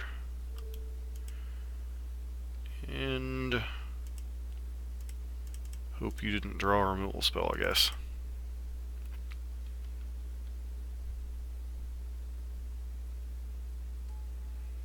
Pass.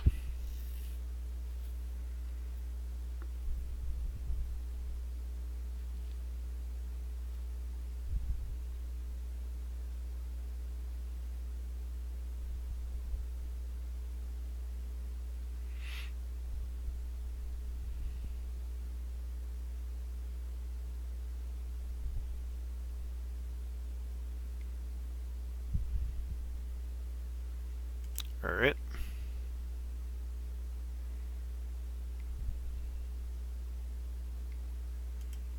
Sure.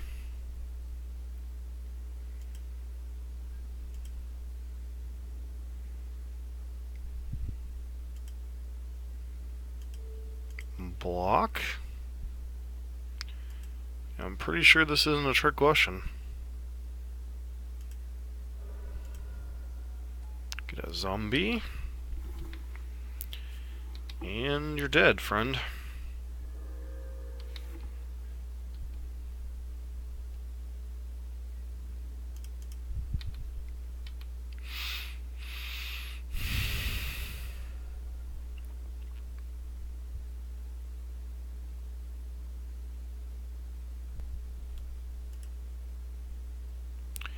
Alright, so now we know our opponent is, in fact, Abzan, which we kind of strongly suspected anyway.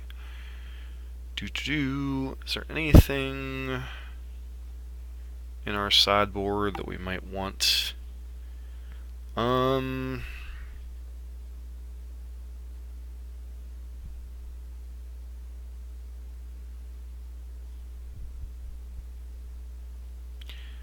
We might want Staticaster, but over what would be the question. So maybe trim one of the images for a Staticaster.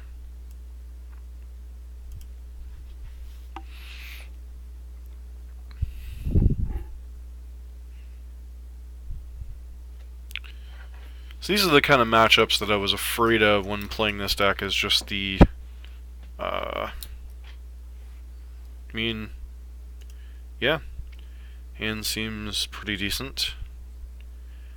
Keeps their hand and puts a card on top. Alright, so human. Pass.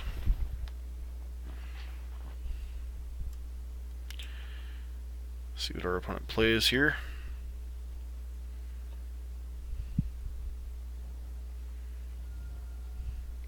Some type of... Alright. Do you take your either Xanthid Necromancer or Thalia Heretic Cathar, maybe?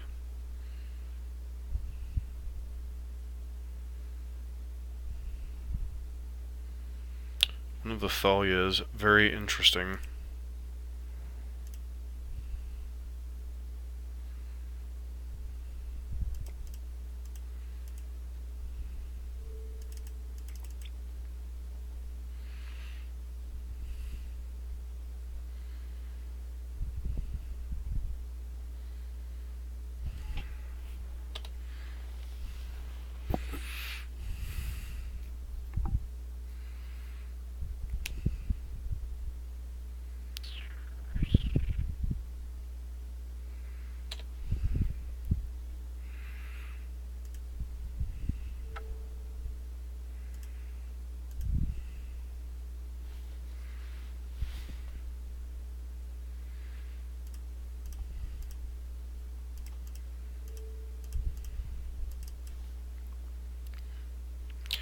Now, if you want to kill this Thalia, you're going to have to do it in response to this, or I get a dude.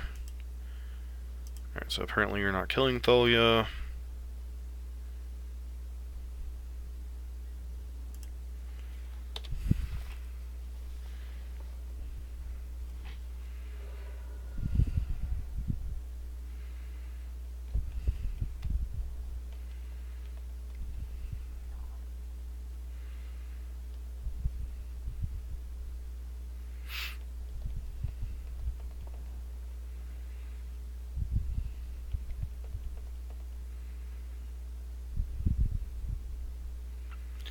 The heck is this? Maelstrom Pulse? Liliana, the Last Hope. Okay.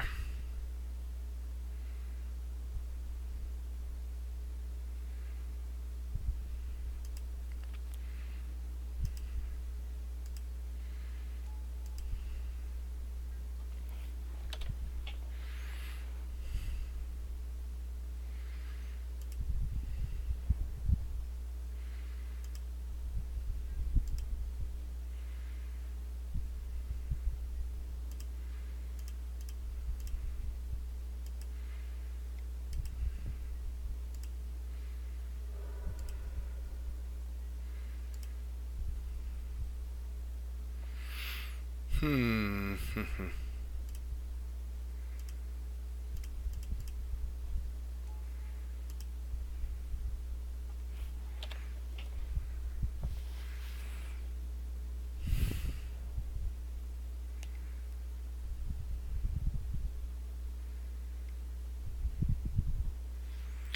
Souls that linger.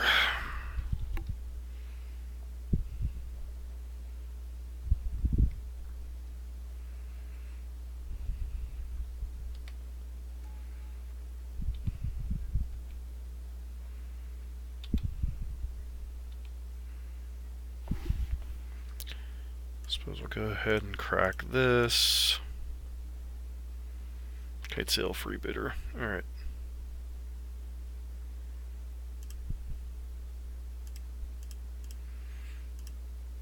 Get a lot better idea of what's going on over there, friend.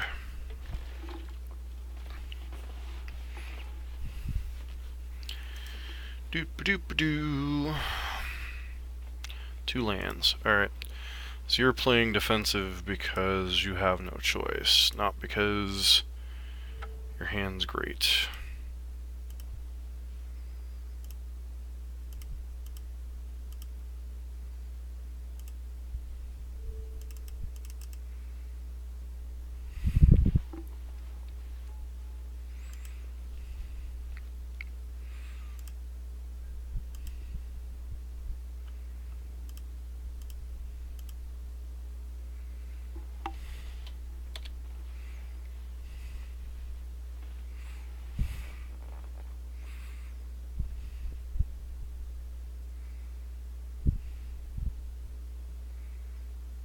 Alright.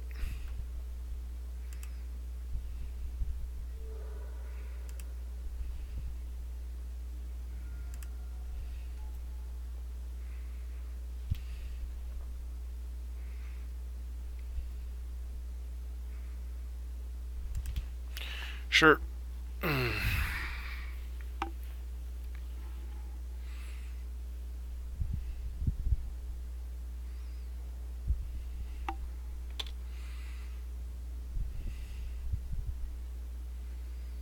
Alright, Thalia's Lieutenant's a pretty good one here.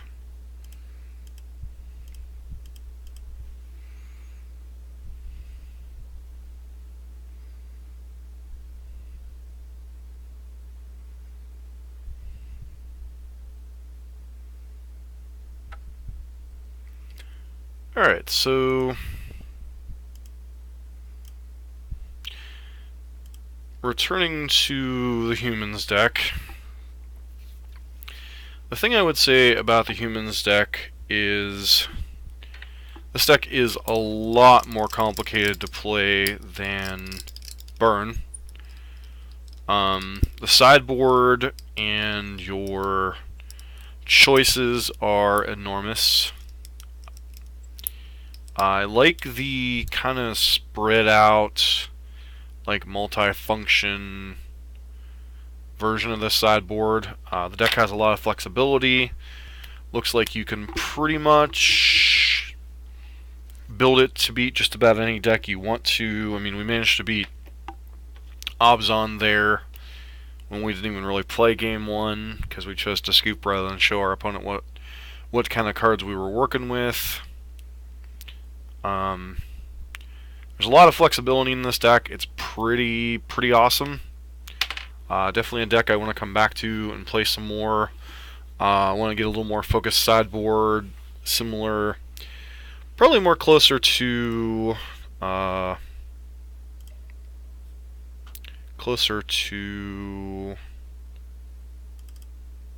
something closer to this. Like the Xanthid Necromancer's overperformed.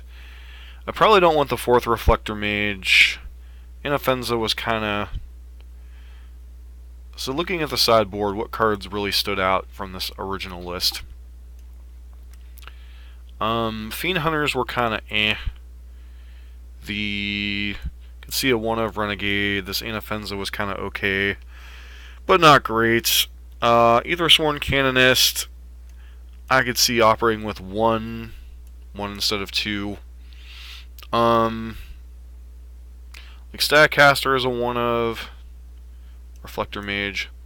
So, like, somewhere between this sideboard and the one we just played, I could see Mayor of Averbrook, done with that card. Phantasmal Image is awesome. I like that change in the deck archetype overall. I think we need more, like, for the grindier matchups. Like, we need Dark Confidence on the sideboard. We need the Xanthrid Necromancers. They're pretty good. Need to find some way to answer Grim Lavamancer.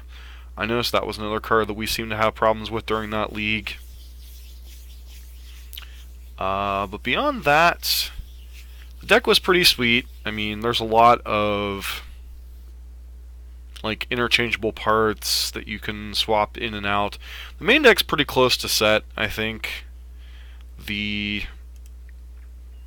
I think the main deck that we ran today, outside of like upgrading one or two more of these Rage of Roach tickets to Horizon Canopy, might be correct. The rest of the cards, like, they all serve a purpose. They're all, like, this disruption package helps in a lot of matchups. Your Phantasmal Images just overperform. Like, even drawing the one of against Abzan, I would have loved to have like a second Xanthrid Necromancer and then leave in more Phantasmal Images, just because that spirals out of control so insanely quickly. So, and Phantasmal Image, definitely awesome in this deck. It's like freaking amazing. Cards in the sideboard, the Grafdigger's Cages were clutch. The Pithing Needle, maybe that's a necessary evil. Aethersworn Canonist was pretty good in the matchups it's good in. Kataki's fine. Nearheath Pilgrim's another card we might be interested in like a second copy of in racing matchups as kind of our like Siphon Sliver-ish thing for humans. One of Stony Silence, maybe a necessary evil. I haven't played enough against Affinity to know. Harsh Mentor, we didn't bring it in. There are some matchups, obviously it's great. Just nutshell, this deck's a whole lot more complicated than most linear aggro decks, even Affinity, I'd say. So much customizability in this list, especially with Phantasmal Image doubling as your best cards. That I said going in I thought this card was going to be pretty good. I know it came highly recommended, I think it was by Stephen Rubin in his article on TCG Player. But after playing with it, the cards, even in the removal-heavy matchups like Burn and Abzan, I think this card's insane. Like, if you can double up like a Xanthrid Necromancer or a Nearheath Pilgrim or, you know, anything that's just driving your opponent nuts, I mean, it almost single-handedly won us the Eldrazi matchup. This card's just amazing. I mean, even with its drawback. So, what was Wizards thinking when they printed this card? I honestly don't know. But, yeah, I mean, tonight was pretty sweet. 3 and 2. Mono White Emiria is just an annoying, impossible matchup. You have to be able to disrupt like all of their key cards. And they've got Sweepers, they've got Citadel the Wreckage, they've got Martyr of Sands Life Gain, they've got Proclamation recycling, they've got Emiria recycling, they've got... Basically the only thing they're lacking is a fast win con other than the... Dear Lord, I'm tired right now. The 1/1 that becomes a 6/6 flyer, lifelinker, Serra Ascendant. I think, other than that, that deck's just glacially slow in terms of closing the game out, but against a creature deck, that deck is insanely bad matchup. And then our other loss was to... played against Hallowed One and... Burn. Burn's probably just a close matchup, but I would say Burn's probably slightly favored. Just because we've got so much... There was some line we probably could have taken in Game 1 to win. Game 2, we obviously beat them in a pretty quick landslide. Game 3 was just... Burn being Burn. So, there's probably some ways, like another Chemball or another Nearheath Pilgrim. There are probably ways we could have beaten Burn if we'd really set our mind to it. It's not a card or a deck this sideboard was specifically focused on, so, you know, That's one thing about this deck, is it's got a huge amount of flexibility with the 5 colors and the humans.